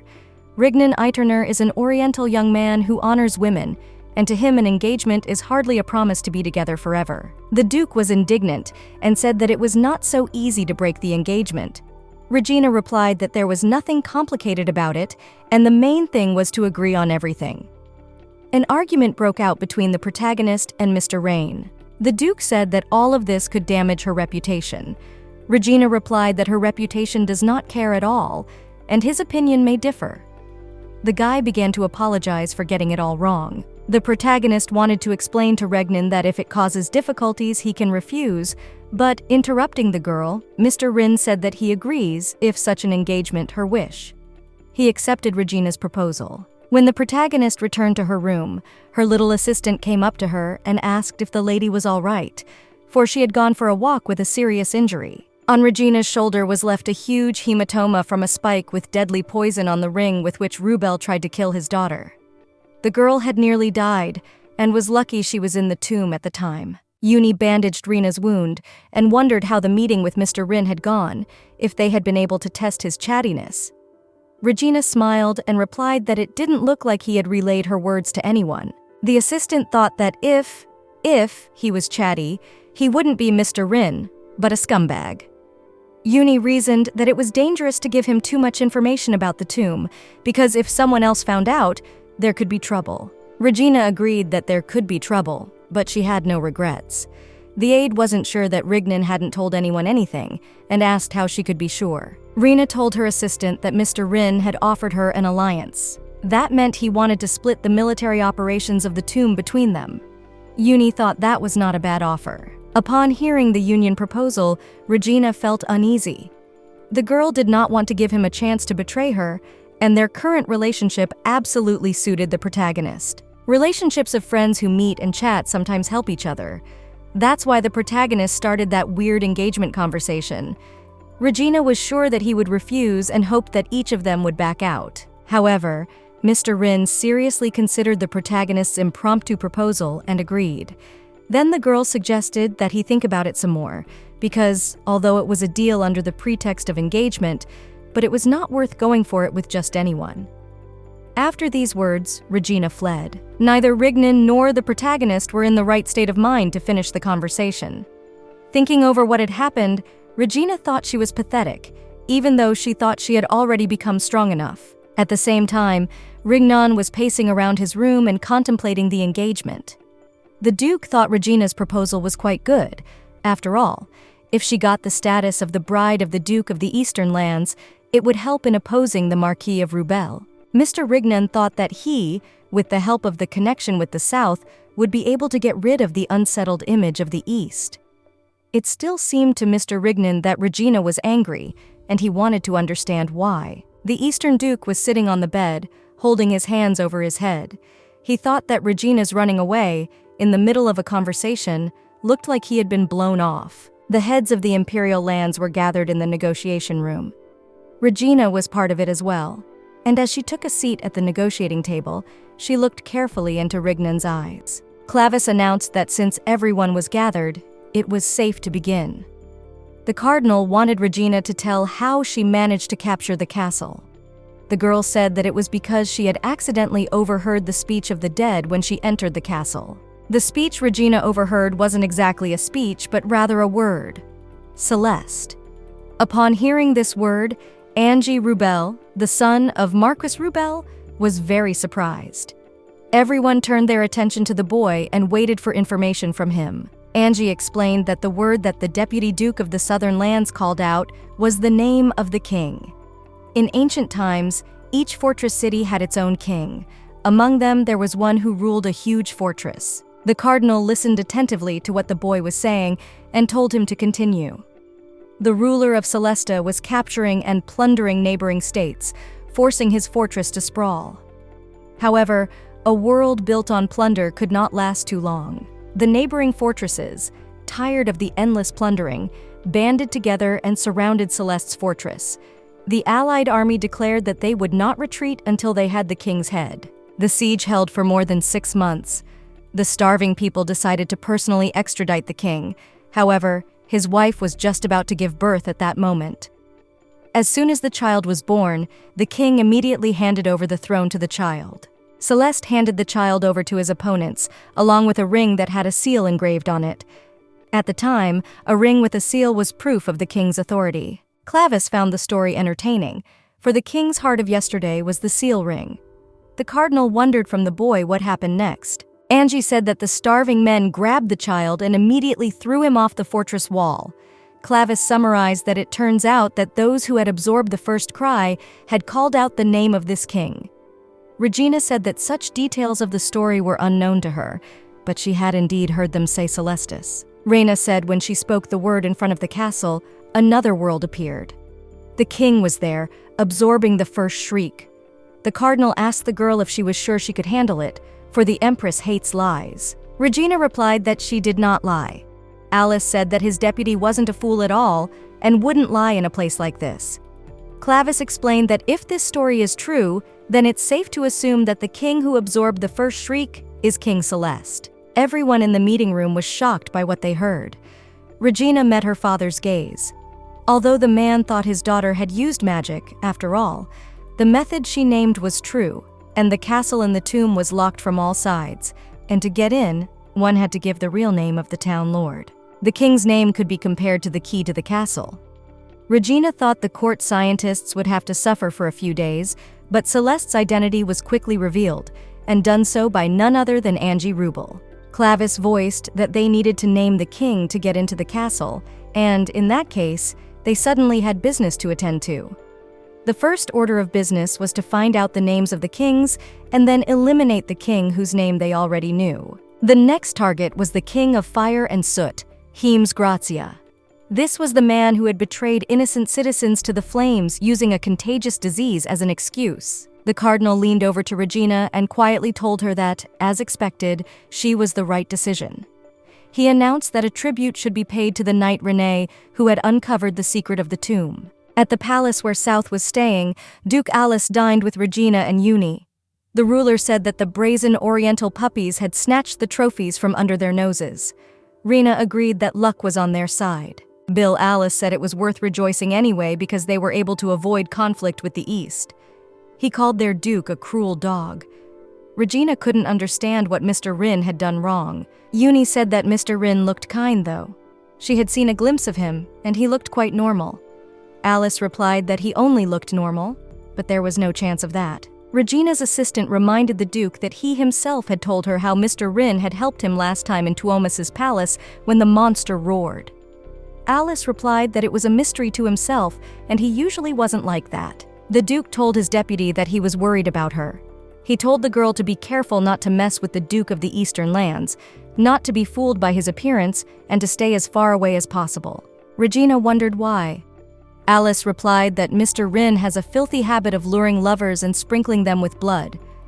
The Duke said that he first met this child in the Imperial Palace 7 years ago. At that time, Rignan was dubbed the new Duke of the Eastern Lands, even though he was still a youth. It was said that he wasn't even a blood relative of the Grazia family and had the blood of a colonial slave in his veins. Even then, the little boy had been a source of pity for Alice until the incident of that night.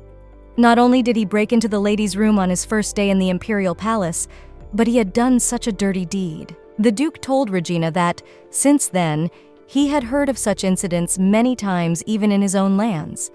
The protagonist couldn't believe that Mr. Rin was capable of such a thing. Alice, with a very serious expression on his face, asked Regina to listen to whatever he had to say. The Duke held his palm up to the candle, and it lit up with a blue flame. Bill told him that it was a power granted by the Empress of the South called the Flame of Hell, and he could control fire. The flames of the South, the cut of the North, and the pestilence of the West, their outcome is predictable, and their powers can be seen. The Duke extinguished the candle and said that the power of the East was inaccessible to the eye. Its power harbored the most secrets among the powers bestowed by the Empress. It was impossible to know what Rignan lorded over and ruled over unless the Duke told himself. Bill hinted that the Eastern Duke used his power to lure girls. Alice realized that such a large number of girls would not voluntarily go to such torment.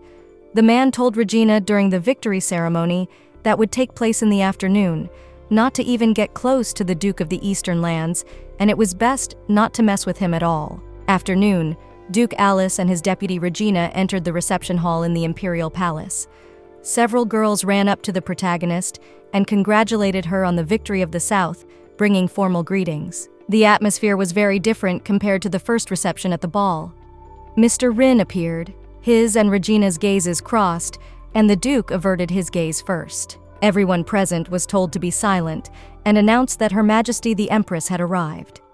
The head of the empire addressed Renee Rubel, congratulating her on her successful march to the tomb. The Empress took Regina by the chin and said she had memorized her name. She praised the knight. Everyone present applauded. Next was a banquet with music and dancing. One of the knights of the Southern Lands got drunk and yelled to the entire audience about how their heads were empty, and it was unthinkable that some wench, Rena Rubel, would actually conquer the tomb. The guy was screaming about how everyone around him had lost their minds. The guards grabbed the rebel and hurled him at the feet of the Empress, who called him a rebel.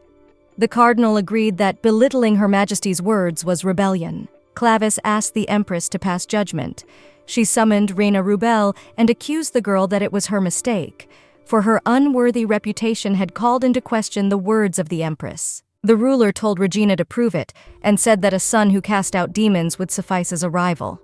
Turning around, Reina saw Mr. Rin. The empress had ordered them to fight until one of them could hold a sword.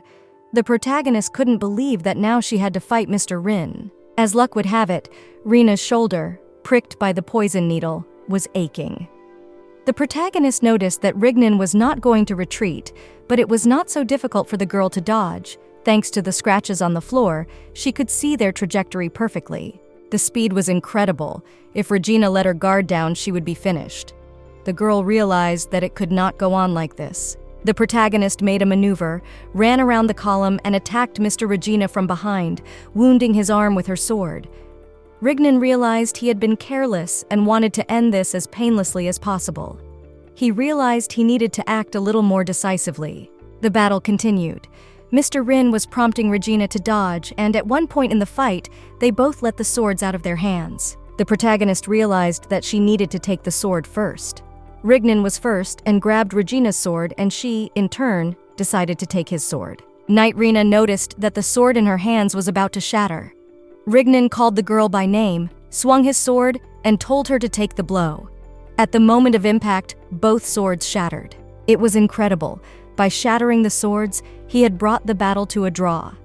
Just as the Empress wanted, they were no longer able to hold the swords in their hands. However, they could just have new ones brought to them, and if everything that was happening didn't satisfy the Empress, the battle would continue. Nihil turned to Reina Rubel and said that this was solid evidence. Next time, the Empress wanted to see the girl dancing, in a beautiful dress. Regina bowed and agreed. The ruler asked Reina how she thought it would be best to deal with this rebel, the very guy who had insulted Knight Reina in the middle of the banquet. The guy begged the protagonist to spare him. Regina asked the Empress if she would kill him. In response, she heard that the guy was putting on a fun show and could be spared. The ruler of the empire said that the rebel should still be punished for opening his mouth and told Clavis to start. There was genuine terror in the rebel's eyes. He had already regretted his words many times and prayed for only one thing, that the Empress would take pity and spare his life. The cardinal approached the culprit and put his palm to his head. This knight literally dried up before his eyes. Clavis showed the power of the West, the pestilence. On a night out, Regina met Mr. Rin again. The girl didn't think he was coming because they were pointing swords at each other, but lo and behold, the Duke was standing in front of her. Regina and Reina asked each other about each other's well-being and possible injuries. The Duke replied that he was fine, but the girl knew he was lying, for she remembered how hard she had tried to hit him and had hit him. Mr. Rin held himself with dignity. Even after several attacks, he was as calm and kind in the face of the tyrant's orders. Regina realized she couldn't turn a blind eye to someone like that. The protagonist asked if yesterday's proposal of the union was relevant, because yesterday she did not want to agree, but today she changed her mind. The girl admitted to Regina that he was too attractive. The Duke was embarrassed and could not believe that Regina really said such words to him. The protagonist announced that she had one condition. She wanted to know why Rin couldn't get a life partner. Mr. Rin realized that the girl had learned something about him from the Duke of the South. Regina told him that there were rumors that he had hurt a lot of girls. The Duke explained that it wasn't unfounded rumors, and a couple of people had actually been hurt because of him. However, Regina explained that he didn't hurt anyone on purpose. 7 years ago, 13-year-old Regina Eiterner, Duke of the East and only son of Nats Eiterner Grazia, traveled to the palace to inherit the title since his father had suddenly disappeared. In the Imperial palace, young Regina appeared before the Empress, who said that since his father was dead, he would take his place. The ruler then appointed the boy Duke of the East. Thus, Mr. Rin became Duke at the age of 13. However, he was a common outsider then, so the palace did not welcome him warmly. He was talked about as an illegitimate child, that he was the son of some slave girl, and there were rumors that he had killed the past Duke. People in the palace laughed at the boy to his face. He decided then that he would not let anyone see his weakness. In his room, Regina lay on his bed and didn't understand how all this could have happened to him. A girl came into young Rignan's room and greeted him. She said her name was Belle, and she was the second daughter of the Annette family. The boy didn't understand how the stranger had gotten in, for there should be guards outside the room. Belle said the guards were her friends, so they let her in. In fact, she just paid them. But if thanks to this she could become the Duchess of the East, it was nothing. The girl decided to seduce the young duke. She knew he was lonely and promised to stay with him. The boy was afraid, but the girl's hands were warm, and he missed the warmth of another person. The moment they kissed, a voice arose in the young duke's mind that told him to kill this girl. The voice told him to bite everything in sight and kill, destroy, chew the tender flesh. Belle ran away in terror. The girl was bloody. Rignan said that when he came to his senses, it was already light. Then he thought he had just had a strange dream. The duke said that he then realized there was dried blood everywhere and started calling for help, thinking someone had broken in during the night. There was no way he could have thought that, in fact, he was the culprit. Regina questioned if he really didn't remember anything. Mr. Rin told her that the partial memories were more like a dream, and this incident was just the beginning. Rignan, who had suddenly become a duke at such an early age, had headed east. For a while, rumors followed the duke from the palace and all the way to the east, but because of the duke's influence of the eastern lands, they quickly died down. And just like that, time was up. The boy slowly began to get used to the role of the duke, but there was still a problem. One day, an assistant came to the office of the Duke of the East and said that a guest had arrived. A man entered the room, greeted the duke, and said that he was looking for him because there was business. Standing next to the man was his younger sister. He announced that it was a bit embarrassing to say such a thing, but people thought she was the most beautiful girl in the East. Rignan was a young duke with no kin, so the aristocrats found his position extremely tempting. Many guests came to the palace, and it was difficult to get to the duke because of the large number of visitors. Rignan was brought various young girls. They were beautiful, well-versed in music. Some advised the duke that it was bad for his health to surround himself with politics all the time. Some of the girls themselves begged the duke to stay with them for the night. They all wanted to learn more and gain a favorable position, but at some point, everything was out of Rignan's control. The Eastern Duke was telling Regina that he realized something after hurting the girls a few times. He realized that something in his body was out of his control. Mr. Rin had told him that it wasn't just him, but all the former dukes of the East had the same problem. When he felt someone's love for him, he felt an overpowering sense of sadism that caused him to mutilate his beloved, and it even led to deaths. Once Rignan realized this, he decided that he would be alone forever. The Duke was scared by the fact that one day, his beloved might die because of him. Regina suggested it might be hereditary. Mr. Rin told about the obsession with execution. The girl realized that it was about a mental illness inherited by the Dukes of the North. This disease makes a person afraid of being beheaded one day. Rignan explained that the obsession with execution was not a mental illness. It was the price of the power that the Empress gave. At this moment, in the Duke of the North's estate, Ruvid was handcuffed to the bed. The maid thought that after the failed conquest, Lord Ruid's madness had returned. The maid saw the Marquis of Rubel and told him that the drugs he had provided had run out. Cardo asked the girl if the Duke of the Northern Lands of Ur, Lord Ruvid, blamed Lord Ruvid for the failure of the expedition. The maid replied that Ura did not think Ruvid was to blame. The Marquis entered the room where the Lord was chained. Since long ago, the Dukes of the North have suffered from mental illness. They have baseless thoughts that their friends, relatives, and servants will soon slit their throats. Ruvid begged the Marquis to let him go now, before the Duke of the Eastlands cuts off his head. A curious disease, there are many methods to kill a person, such as strangulation or poisoning, but the Dukes only fear decapitation, just like Ruvid, who is bedridden. Rignan tells Regina that they learned about the problem of the North by accident.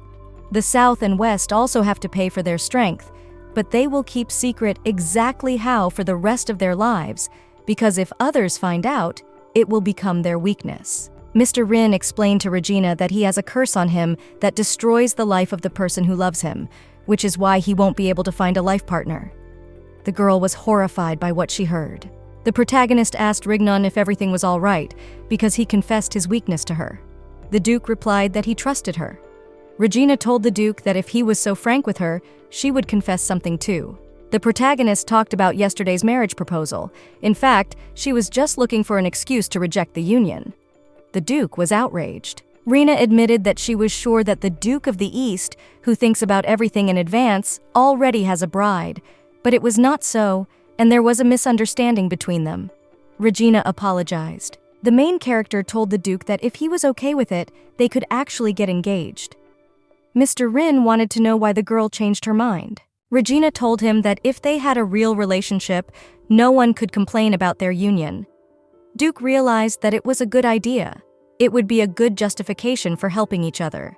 The protagonist laughed and said that was a very rational answer. The girl extended her hand to Rignon with the hope that they would get along. The Duke shook his hand in return. In truth, Rena had proposed the engagement because she knew how kind Mr. Rin was, despite the opinions of the others.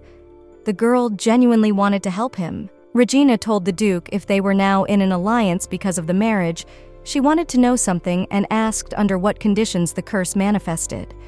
From what she understood, the trigger was a kiss. Rignon was confused and said that when someone gets too close, that's when the curse manifests. The girl realized there was something he wasn't telling her. The Duke tried again to explain that the curse is triggered when someone comes too close with vulgar thoughts. Regina thought it was funny that Mr. Rin was shy, even though he was very experienced. Suddenly, the girl realized the meaning behind the Duke's words when he asked her to tell him if she developed romantic feelings for him. The protagonist realized that by romantic feelings the Duke meant sexual desire. Rignon covered the girl's mouth with both hands when she brought it up. The Eastern Duke told Renee that she was right and asked her to shut up. The girl told him that for someone pretending to be kind, he was being too disrespectful. The guy took his hands away from Regina's face and apologized. The Duke looked very guilty. Rena held his hands. Rignon seemed very nice to her at that moment. She said that it was okay to let go of that moment since it was already in the past. Mr. Rin thanked the girl. In return, he heard that she was the one who should thank him for his words earlier, for it must have been hard to tell the truth. The protagonist touched her hand to Mr. Rin's hair and asked if it was too gaudy. Duke replied that it was fine, but he didn't understand what was going on. Regina said that she was cheering him up that way because he must be very lonely.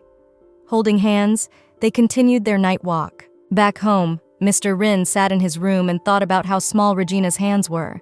They were so fragile that they seemed like they could disappear at any moment. Rena had thought the reason for the union's offer was pure benefit to the East, but in truth, it was all about making sure the girl never went missing. When Rignon learned that Rena had died in the tomb, he was shocked enough that he couldn't think about anything. It was funny, because they had only recently met and didn't really know each other, but the Duke didn't want to deny his feelings for this girl. Mr. Rin understood that he didn't need it, and it didn't matter if he had feelings or not, because he couldn't have a life partner. The guy realized that he could not hug Regina or touch her, much less love her. The protagonist told her assistant that she was engaged. Uni asked about the pregnancy, but Regina asked her not to jump to conclusions. The assistant guessed that they were engaged to Mr. Rin. The protagonist explained that they weren't dating, but had just decided to form a union. The engagement, it was just a cover. Uni asked what would happen if the Duke really loved her. Regina said that can't happen and she's not in the best situation for a relationship. Mr. Rin isn't interested in them either. Uni gave Rena a sly look, and she said she had a lot of work to do and went to bed. Working in the laundry room on the basement floor, Uni pondered the engagement, and it was obvious to her that Regina had just run away from the conversation. In her opinion, events were beginning to unfold in a rather interesting way. Behind her back, the maid heard a quiet hello. Turning around, she saw Angie Rubel, the Marquis's son. The boy was asking if she was Rena Rubel's maid. Looking closely at the boy, Uni noticed that he had pink hair, fair skin, and the boy looked exactly like the mistress. She realized it was her little brother. 6 years ago, when Angie was 8 years old, his sister died due to illness. The boy thought that mom was lying and his fully healthy little sister couldn't have died suddenly. This fact was very strange. There were never any doctors in the Rubel family home, and the boy didn't even know what disease his sister had died of. The parents did not allow to see the sick sister, and suddenly, there was a girl with the same name, appearance, and age. Cardo Rubel, the boy's father, told him not to believe the rumors and insisted that his sister was dead. The boy showed his father by his appearance that he believed it, but in fact, he decided to check things out for himself. Angie looked at Regina's maid and thought she had a very fierce look in her eyes. Uni picked up the laundry basket and headed for the exit. The boy followed her and said that all priests were aristocrats. The maid thought Angie was waiting for her to kneel before him because he was a nobleman. That's not what the boy meant. He just wanted to ask something. Uni asked Angie where his manners were and told him to introduce himself normally and explain everything clearly. She was prepared for the boy to have nothing to say other than he was a nobleman. Angie asked the girl if she understood everything, why she ignored it. The girl replied that she could understand but not communicate about it. The boy laughed and said she was great at making conversation. Angie said that he was indeed a bit rude, plus it took away from the work. He offered to help and continue the conversation when they were done. It was hard for Uni to be rude to the boy when she was thinking about Mistress. The maid asked Rubel Jr. if he knew how to fold sheets. The boy set about helping Uni. In a special room in the Southern Manor, the very rebel who had opposed Reina Rubel at the victory banquet was lying on the bed. He looked like a mummy, lying there and begging forgiveness. Duke Alice noticed that this knight had not gotten better since the ceremony and asked what was wrong with him. The knight standing by the bed replied that the guy wasn't eating much, so it would be hard to get him back to his previous state. Regina said it was like a cardinal's power that brings a person close to death but doesn't kill, a power that sucks out the life force. The girl asked the Duke if she could help against the dead. Alice answered that there are many ways to use it, and only dukes know how. The man asked Regina not to think that the power she saw at the ceremony was the cardinal's maximum. The protagonist asked the Duke how he uses his power. Alice told everyone to get out and told Regina that he doesn't use the power. The Duke of the South told his deputy that their power is hellfire. If he starts using it often, he will become possessed by the flames and then start burning everything around him like his grandfather did. Alice lost his entire family just because of his grandfather, who ended up burning himself, and he inherited this terrifying power but doesn't use it. Regina realized what the Southern price for the power is. It's flame obsession. The Duke said it was a long time ago, and anyway, he's concerned because one of their already small group has fallen into a similar state, which could cause discipline to break down. The protagonist said that the order to guard the rift would be given soon, and she was a little worried. Alice clarified if the girl would be able to stand guard. Regina explained that battle was one thing, but defense was another. She couldn't do it all by herself. The Duke clutched his head with his hands. Regina asked if they could ask someone for help. Alice didn't understand what the girl was implying. She cited the East Duke as an example of someone who might be helpful. Bill Alice jumped up and angrily asked why she was always hanging around the East these days. Was she interested in that bastard Rignon? Outside the door, a man's voice apologized for interrupting the conversation and said that Mistress Regina had business to attend to and needed to go. The protagonist was walking through the lobby with one of the knights, who noticed that it was frustrating for the girl that the Duke of the South was constantly getting angry at the mention of the East. He explained that the reason Alice was reacting this way was Lady Regina herself. The protagonist didn't understand what this conversation was about. The boy explained that the Duke wanted her to be his daughter. At first, Alice thought she was a man, surprised to hear that she was the daughter of the Marquis of Rubel. It would be one thing if Rena was just a noblewoman, but she turned out to be the daughter of the Marquis. This was the first time the protagonist had heard of this, because the Duke was bad at showing his intentions. Guy admitted that he felt that the Duke was too dependent on her, and if he never talks about Regina's willful actions, it doesn't mean that it doesn't gnaw at him. In fact, the Duke was very worried that the protagonist would leave him if she got along well with the Eastern Duke. It was now clear to Regina what he was thinking. The protagonist realized that if she became part of the South, she would probably be treated like a jewel, and Alice would be the best father in the world. But the girl couldn't. Rena told the knight to be sure she would never betray the South because she knew what it was like to be abandoned. The girl was faithful and loyal to her people no matter what. The main character came to the garden where Clavis called her. The girl asked the reason why she was called here. The cardinal said that if she had been wearing a beautiful outfit, he would have pushed back the chair. Rena replied that she could handle herself. Clavis hoped Regina had some questions for him. He thought the girl might have spoken softer to him. Since the protagonist had never been told the reason why she had been summoned, she was about to leave. Cardinal grabbed Regina's hand and once again asked why she was acting like it was over. He asked why the girl wasn't interested in him or making any inquiries. Clavis cautioned Regina that no matter how far she went, she needed to watch out, lest she end up at the bottom of the pit later. Regina said that if he was curious about something, he should be more polite and tactful to her, and maybe something could be learned. The Cardinal asked Regina how she became like this, for as a child she was always trembling with fear. The man came over and took the protagonist by the chin, saying how sweet she was as a child, when she followed her father like a puppy, begging for love. Cardinal reminded the girl how she screamed as a child when she found out she was being sold. He said that Regina had been discarded like trash. The protagonist grabbed Clavis's hand, flung it away, and pushed the provocateur back into the chair. The girl told him not to even try to provoke her by bringing up matters of bygone days. Regina explained that there was no way to make her angry that way. She told the Cardinal that he was not badly dressed today and did not want to dirty his outfit. Clavis apologized and started laughing. Regina realized that it looked like the man needed to come to his senses and was about to leave. Cardinal apologized for being rude and said he was sorry for what he had said earlier. Clavis asked Regina to sit down next to him. He spoke politely enough. The girl agreed to sit down, and finally her interlocutor became at least a little courteous. The Cardinal decided to explain why he had called Regina. He had a request for the girl. Clavis asked if she knew what the date, July 30th, 87 was. The protagonist remembered that it was the day when the Empress was tried for poisoning. The Cardinal told her that poison had been planted on the Empress that day. It was obvious, with a corrupt government, treason was imminent. The Empress swallowed the poison, but did not die. The protagonist didn't understand why she was being told all this. Clavis explained that this attempted poisoning was organized by him personally. The girl was not surprised.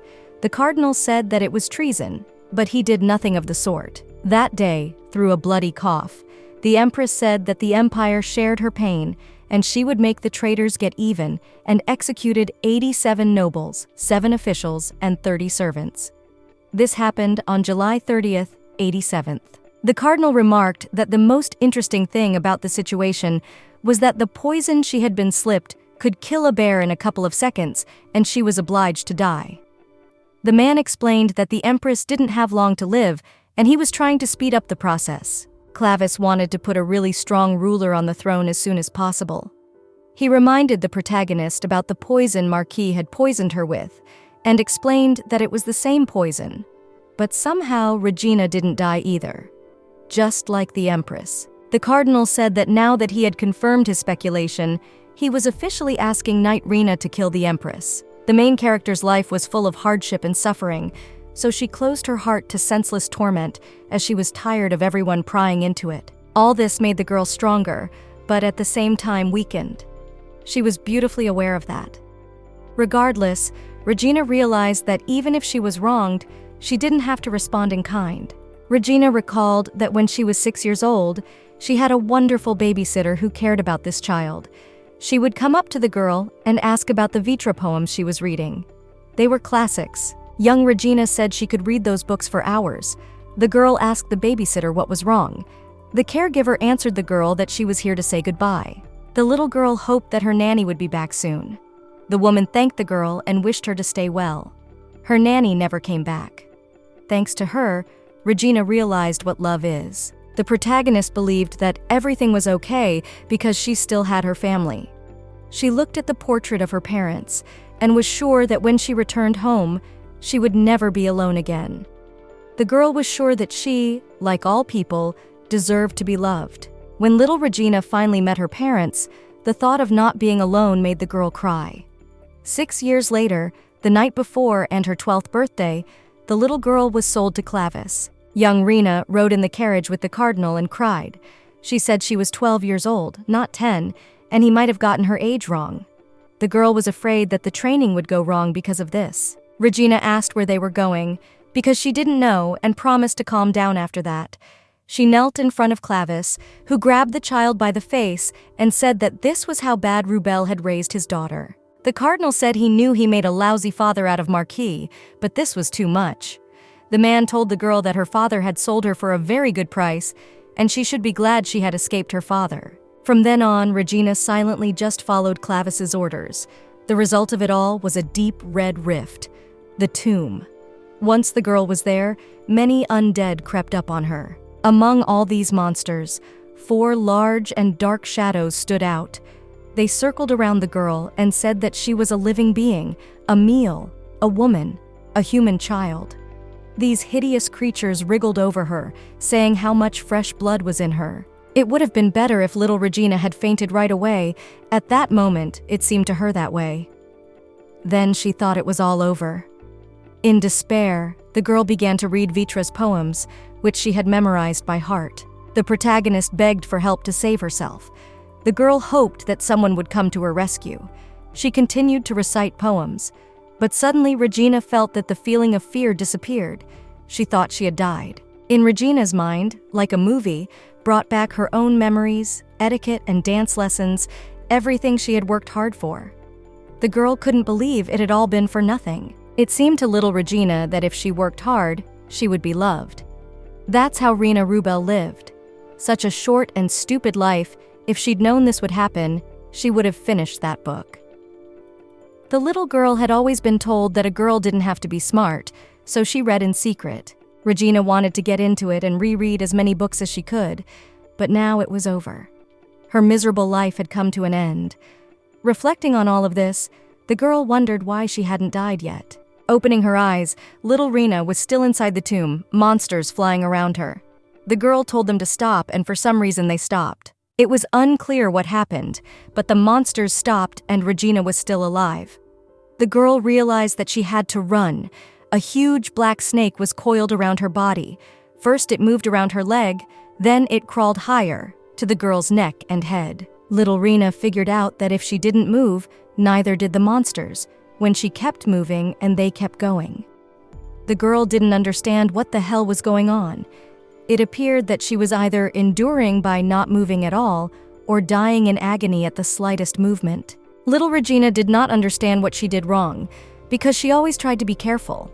The girl decided that she would definitely slip out of here. From above, a glowing hand and a silhouette reached out to the girl, telling the little girl to stop, stay still, and listen. The creature that descended from above told Regina to listen intently, but she denied everything and screamed that she wouldn't listen. The white silhouette told her not to move, for it was dangerous. The girl screamed that no one would order her around and called them all bastards. It was the first rebellion in Regina's life. From that moment on, she began to change. Whether it was thugs threatening the girl or a young lord pouring champagne on her face, the protagonist did not hold back. However, Regina didn't always act like a ferocious lion because she read Vitra's poems. They were a favorite during her childhood years. And so she decided not to tear out the hair of the cardinal sitting across from her just because she had read Vitra's poems. The girl asked Clavis why he was trying to kill the empress. The man replied that it was because the empress was not trying to kill him, and laughed. The cardinal confessed that he wanted to die very, very badly. Regina did not understand whether the ruler prevented him from dying, or perhaps he would die only when the empress died. The cardinal confirmed the girl's words, calling her savvy. The protagonist asked the cardinal how long he had been alive in this world. She thought about it and realized that since the moment he took her away, 6 years ago, he hadn't changed a bit. In any case, Regina didn't want to get involved in his personal affairs. Reina replied to the cardinal that she preferred not to hear his requests, and they weren't in a relationship where they could just ask each other for a favor. Clavis explained that she had no choice. Either she would kill the empress or the empress would kill her. There were only 2 ways. Regina smiled and said that he didn't seem to understand her words, and she wouldn't do any of the things he wanted.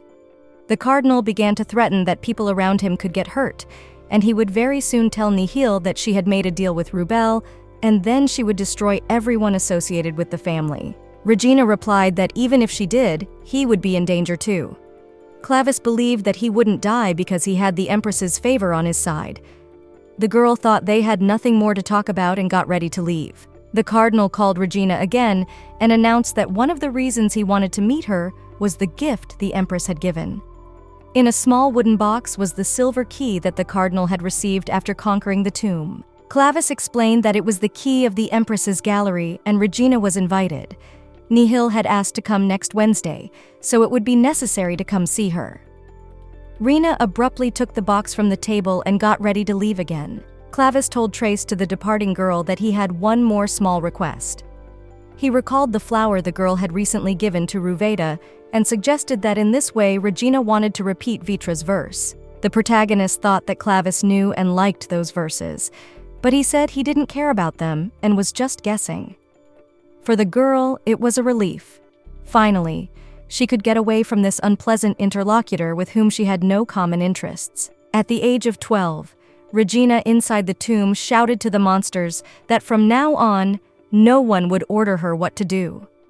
Then a black serpent wrapped itself around the girl's body, but it was destroyed by a light image that descended from the sky. The light figure spoke that very glorious declaration that no one would order her around anymore. Little Regina didn't understand what was happening and why the broken statue was floating in the air. The girl asked the figure who it was. The light image said she was Regina, the unforgiven queen. The girl introduced herself as Rena. The figure said, "Welcome to the abyss," and called the girl a child with her name. Regina told young Rena that there was a moment when the whole world froze and only her mind remained. The girl remembered that it was like that. When she read the poem, time seemed to stop. The dead stopped moving.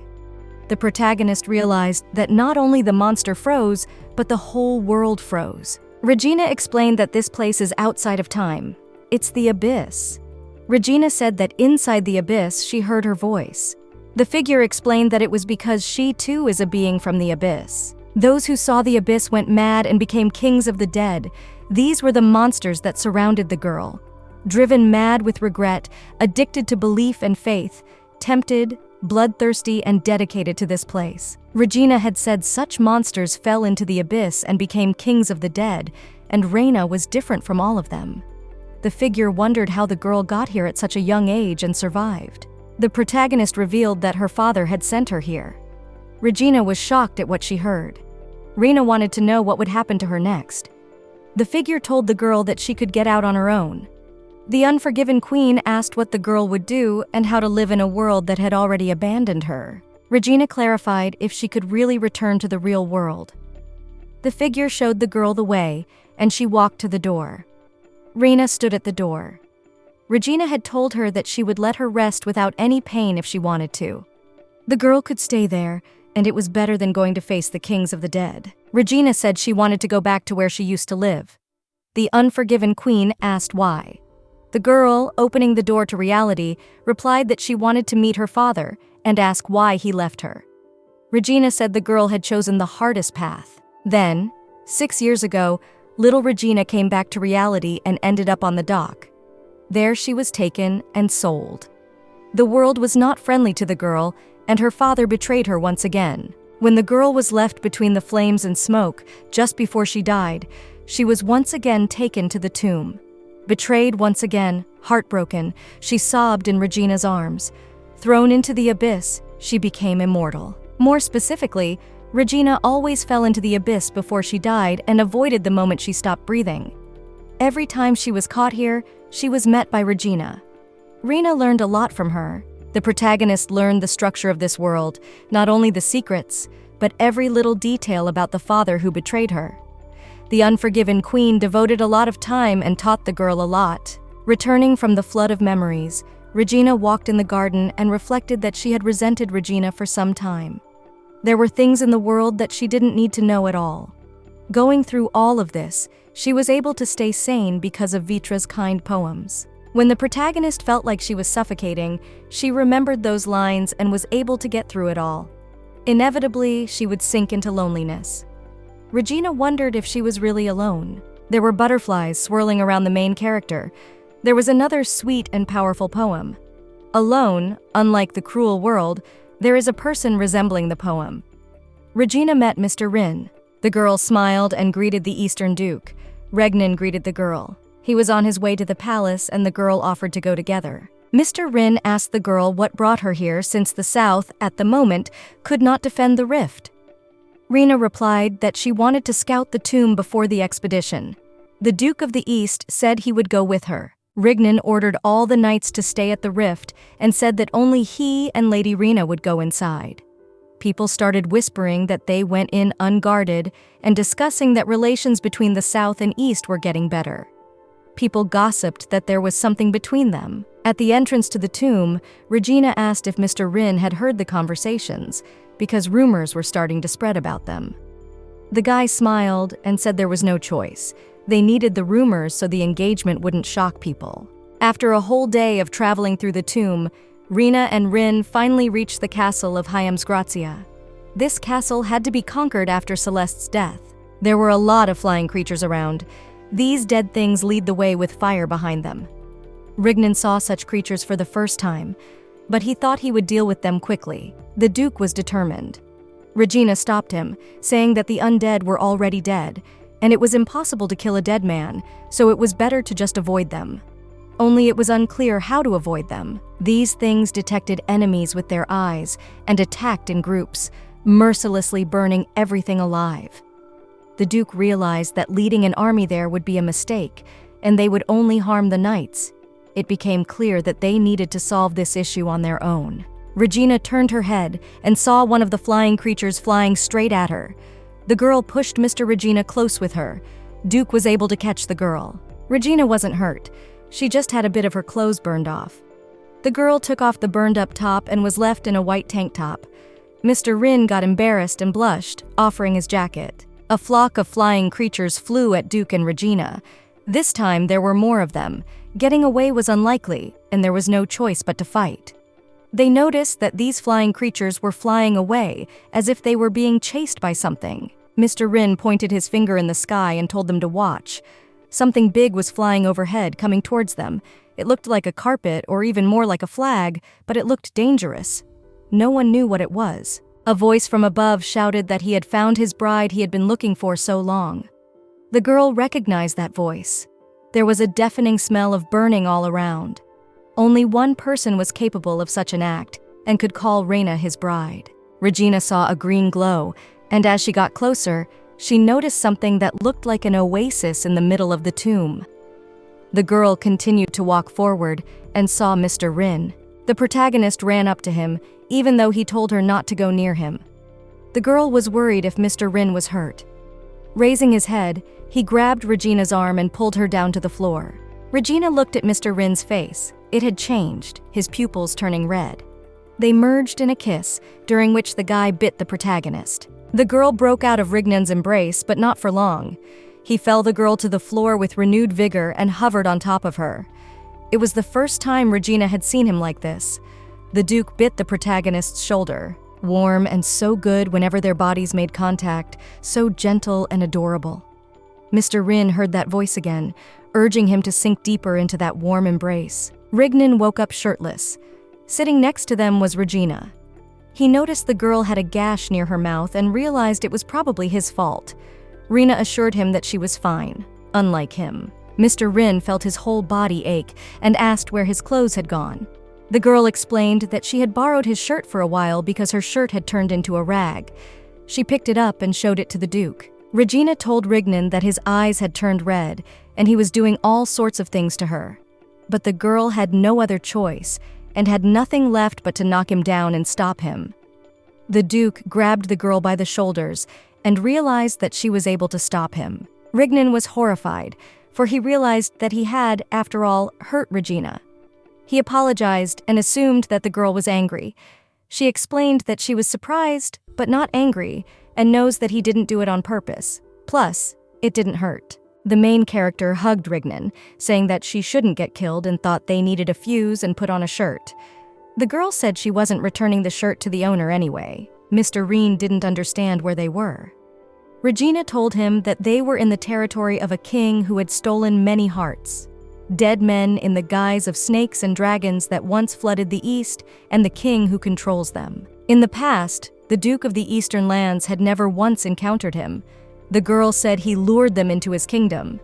Regina declared that it was her fault and he wanted to steal her. The protagonist said that they were connected with that king by a fateful fate, and still she, later, was going to seek a meeting with him herself. The girl thought she should thank him for showing up first like that. Regina noticed the red-eyed snakes looking at her from the thicket, then attacking. A whole tangle of snakes gathered together, eventually turning into a human. The Snake Lord came out and said he missed his bride. It was the king who had stolen many hearts. Regina looked at everything that was happening in bewilderment and didn't understand why this king was calling Regina his bride. And the king who stole many hearts came closer and closer. Regina told him that if he flaunted his life like that, he would be caught even if he was hiding. The king said that never happened. He was just hoping they would pay attention to him. The protagonist replied that even so, she wouldn't pay attention to him. King asked to speak to him in a more familiar manner. He wanted Regina to rebuke him like she did then. Mr. Rin watched and couldn't believe that this was the king who had stolen many hearts. He was annoyed that he was flattering Regina. The king knew they had given Celeste's heart to a decapitated woman. Regina didn't know what he was talking about. The tomb dweller told Regina that he was just concerned for her well-being, and the other kings wanted revenge too. The protagonist said that they hide in the bushes every time and are just looking for revenge, but that can't be called worrying about welfare. 1. Inconsistencies. The king who stole many hearts smiled and made some purple rain around him, and Regina took Mr. Rin by the hand and they ran away. They ran for a long time, tired, and Regina assumed they were spinning in one place. Regina said they were locked up, but they had broken away from the king so they could rest a bit. It was unclear how long the journey in the tomb would take. Lena said it felt like it could take 1 or 2 days, so if they had a chance to rest, they should rest. The protagonist said that she was uncomfortable lying alone and offered Regina to lie next to her. At first he refused, but he lay down. The guy reflected on the fact that that dead man called Regina his bride. Unconsciously, the Duke said the word bride out loud. Regina realized what Regina was thinking and explained that the dead man wanted to call her that and that it was not their relationship. The Duke didn't know that the girl was so close to the king of the dead. She laughed and said that it was only fate that bound them together. The protagonist began to tell Regina about the apostates. 100 years ago, after the dead appeared, driven by the power of the dead, there were people who began to serve the dead. The empire declared that such people had betrayed God and called them apostates. When Regina was 13 years old, she became a target for such people. Duke jumped up in shock. The protagonist recalled how she was stolen and killed by one of the apostates. After the villain strangled her, Regina was taken back to the tomb where she was met by Regina. The unforgiven queen told the girl that she was back again. She should forget everything and start living a new life. In the last year, this was the girl's 5th death. Regina said she wasn't dead yet. Regina asked if the girl had gotten her reward, and while there was certainly no way for a child struggling to do small errands to get one, the girl was very annoyed and said that she was struggling to pull herself together to live and didn't understand why all this was happening. Regina also noticed that it was definitely strange that the girl was being targeted so often. The unforgiven queen suggested that Regina's father might have found her. Wiping away tears, the girl said that couldn't be the case since he didn't seem like the kind of man who would run errands. Regina explained to the queen that everyone who found her was out of their mind. In the 5 times she had been attacked, 3 times the same people had come 3 times, and 2 times had been completely different. Their eyes were unfocused, and no matter how much she fought and bit, there was no reaction. Regina asked what the other peculiarities were. The girl remembered and told her that they breathed strangely, like snakes. The unforgiven queen held her head and was very surprised. Regina told the girl that it looked like that bastard had caught her eye. She reminded the little girl that when she first fell here, there was a bastard who came and offered to make her his concubine. The girl remembered. He said that if she didn't become his concubine, he would come and cut off her head. Regina took the girl by the shoulders and said that she seemed to have taken the initiative. Then she learned about the king who stole many hearts and his talent. This king could capture and manipulate other beings. Now he was manipulating humans to bring Regina to her grave. The girl cried and said that her father had just recently abandoned her, and the weirdness was starting to stick to her again. Regina asked what the girl wanted to choose right now: accept peace and die in peace, or become like the other kings of the dead.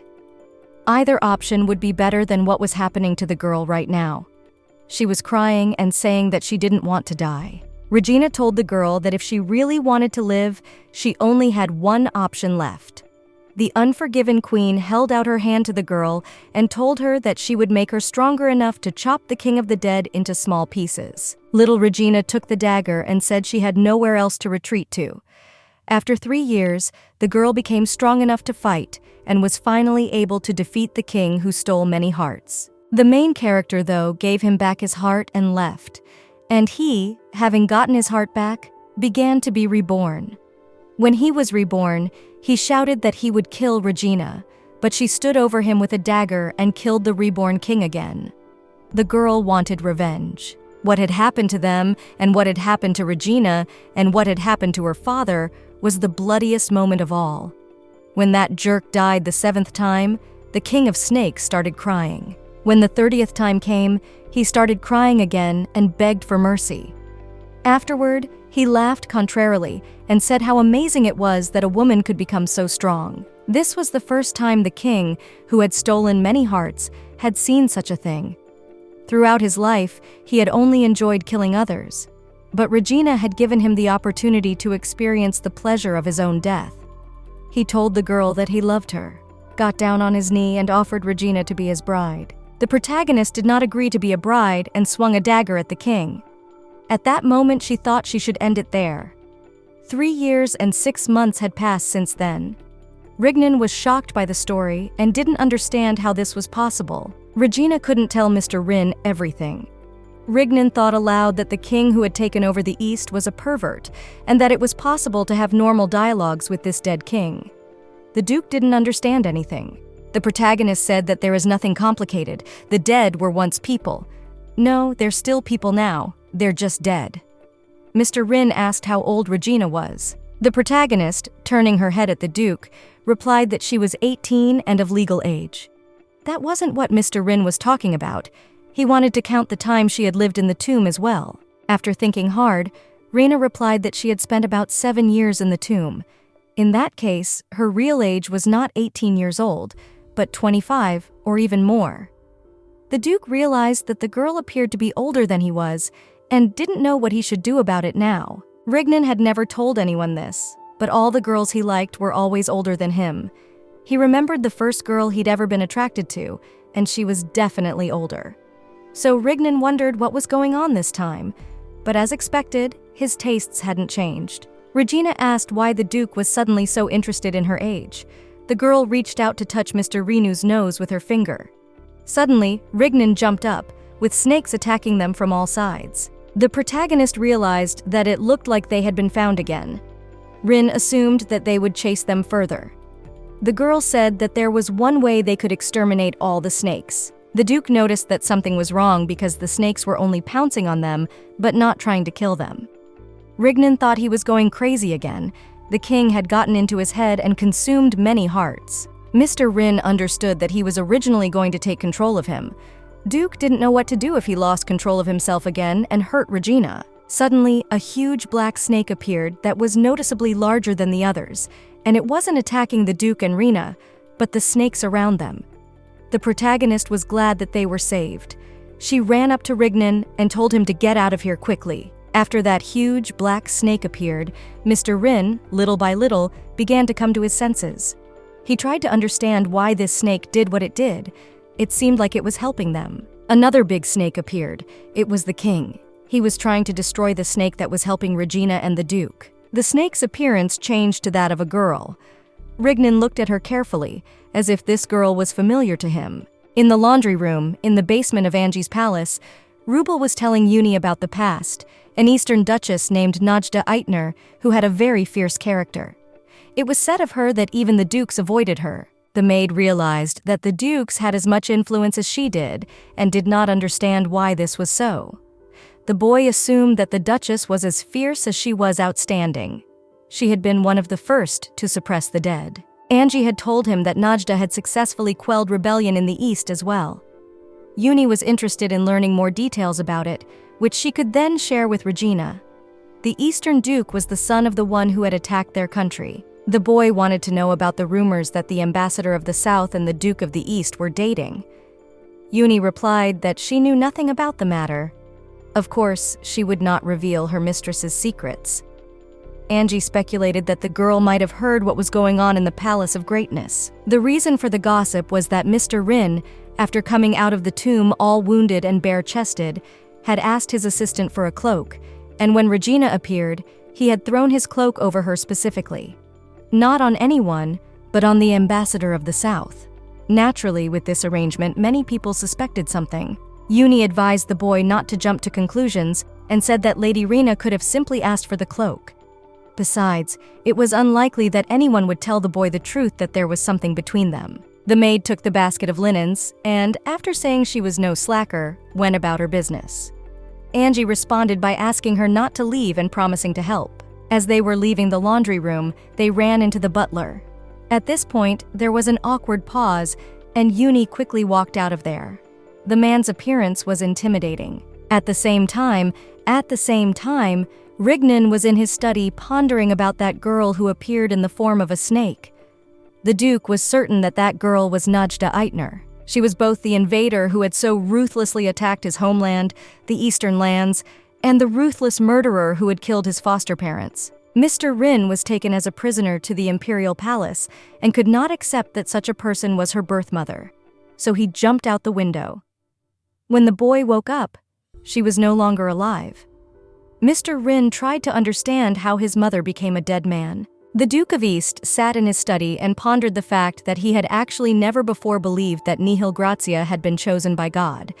He had not believed, merely pretended to follow her. The authority given by the empress, though it could be called a divine blessing, was in fact strange and not sacred.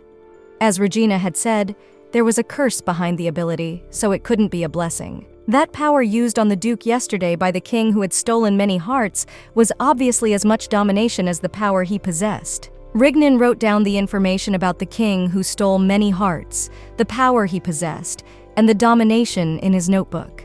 The Duke wrote about the South and the fire of hell, and the ability to control that fire. The West was in victories, for the Cardinal had shown his power. Mr. Rin had studied all these men, and as far as he knew, the powers of dukes and dead kings were strangely similar.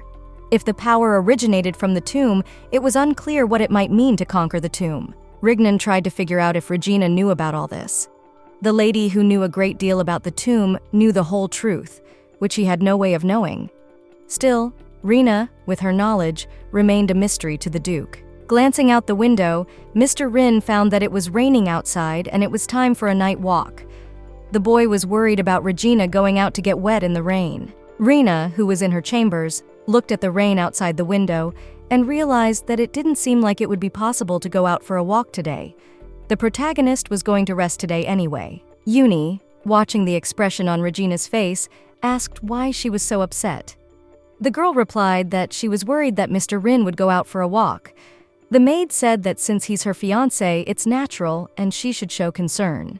The maid asked if she should call Mr. Rin Master now. Regina told the maid to just call him Mr. Rin. It seemed wrong to Uni though, and if Rignan was Rena's husband, tradition dictated that he should be called Master. The wind opened the balcony door and raindrops fell into the room. Uni got up from the bed to close the window and saw Mr. Rena downstairs. The main character jumped out of bed and ran to the terrace. Looking down, Regina saw Mr. Rin standing in the rain. The girl slipped and fell outside the terrace. The Duke caught Regina. The girl found herself lying in his arms. Rena explained that this was her way down and there was no need to catch her. The protagonist said that it was raining heavily. Rignan replied that he was afraid she would go out for a walk and get wet. The girl was indignant and said that was no reason to wander around in the rain. Regina suggested the Duke to dry off a bit in the house she lives in. Uni, seeing the Duke with her mistress, pondered the fact that they had spoken in jest, and Rignan had indeed come. Regina asked the maid to bring a towel. When Uni approached the Duke, he said hello to the girl. She inhaled heavily and said that he had indeed come and called Mr. Regnan Master. A little later, the protagonist and the Duke came into the parlor, the fire still burning in the fireplace. Rignan wondered if that little girl was really a maid. They had to leave Regina's room because Uni and her pillow were trying to escape somewhere, thinking she would disturb the couple. Regina told Rignan that Uni was more of a friend to her than a maid, but to help her out, She took on the role of maid for a little while. The girl threw a plaid over Mr. Rin and dried his hair. Regina inquired of the Duke if he knew the man who had been in the tomb yesterday. Mr. Rin replied that he knew, but wouldn't say who it was because Reina didn't answer his questions normally either. The Duke's hair was almost dry. He revealed that he had actually been thinking about the tomb all day today and thought maybe everything he knew about it was fake. It seemed to him that Regina knew the whole truth, so he had come to ask directly. It was now clear to Renee why he had come. Rignan had promised he wouldn't ask until she told him herself. Finding out the truth, that was his job. Mr. Renee understood that there were probably reasons why he couldn't talk about it. Regina believed that Duke had come at the right time because if he bit her now, she could hit him. And if they had met in the past, this girl wouldn't be able to do that. Mr. Rin realized that if he had met Regina a little earlier, she, like everyone else, would have run away from him. The Duke was glad he had met this girl just now. The next day, in the morning, Uni came running into the living room where Regina and Duke were staying. They were cuddling sweetly and sleeping. In the church, inside the castle, the cardinals stood at the altar. One of the subjects addressed Clavis, informing him that the study of the relics brought by the Eastern Duke had been completed. They were all relics from the time of the Lord's reign. The king, who had held back his first tears, was also the king of Celesta. The cardinal realized that Reina Rubel was right. He told his subjects to contact the dukes and make arrangements for the next military campaign. For now, they knew how to get to the castle of the dead. The servant said there was another separate report. A subject informed the cardinal that they say that the Western Raven had become suspicious. He was considered the most dangerous among the apostates who were on the side of the dead. He appeared about 3 years ago and took control of the ruined West. The North tried to capture him several times. When he survived, he became the Empire's worst feat. Raven, the Faithbreaker, was waking the dead in the West and making suspicious movements. It became known that the people of the Western frontier were getting worried. Clavis replied that he became bored after the Northern Duke of Ura stopped following him and descended to the palace. The cardinal felt that they should be even more diligent in capturing the tomb, and if so, the dead in the West might disappear on their own. The priest said that now, every day, the people of the Western frontier lived in fear. Clavis put his hand on his shoulder and replied that if they were afraid, let them pray, and maybe God would hear them. There was hardly any time left anyway. The cardinal thought that the indifferent God had at last heard his prayers. Ruvid, in his chambers, still lay chained to the bed. Nearby were the maids, always ready to help. He asked for the shackles to be removed, and the girls helped him. Once free, Ruvid asked where Yura was, if he had come here. The maids answered that he was in his chambers. One of the girls knew that he had in fact come this night, but if she said that, Ruvid could start raging again. The boy was clearly angry and puzzled. He got out of bed and told the maids to call Cardo Rubel immediately.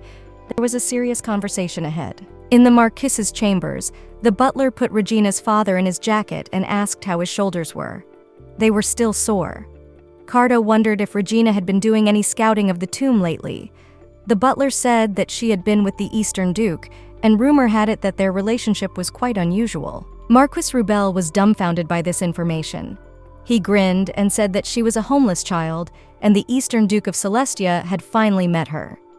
Cardo joked that thanks to the eldest daughter, he might have a son-in-law. The butler also revealed that he had news from the Marquis's youngest son, Mr. Angie, who revealed that Mrs. Rena was living with a little maid. Cardo assumed that his daughter, the future Marquise, was having fun with the maid. The maid asked if he should report it, but Rubel told him to forget it. The Marquis said that this puppy Angie, going around and forgetting that, thus constantly stepping on his own tail.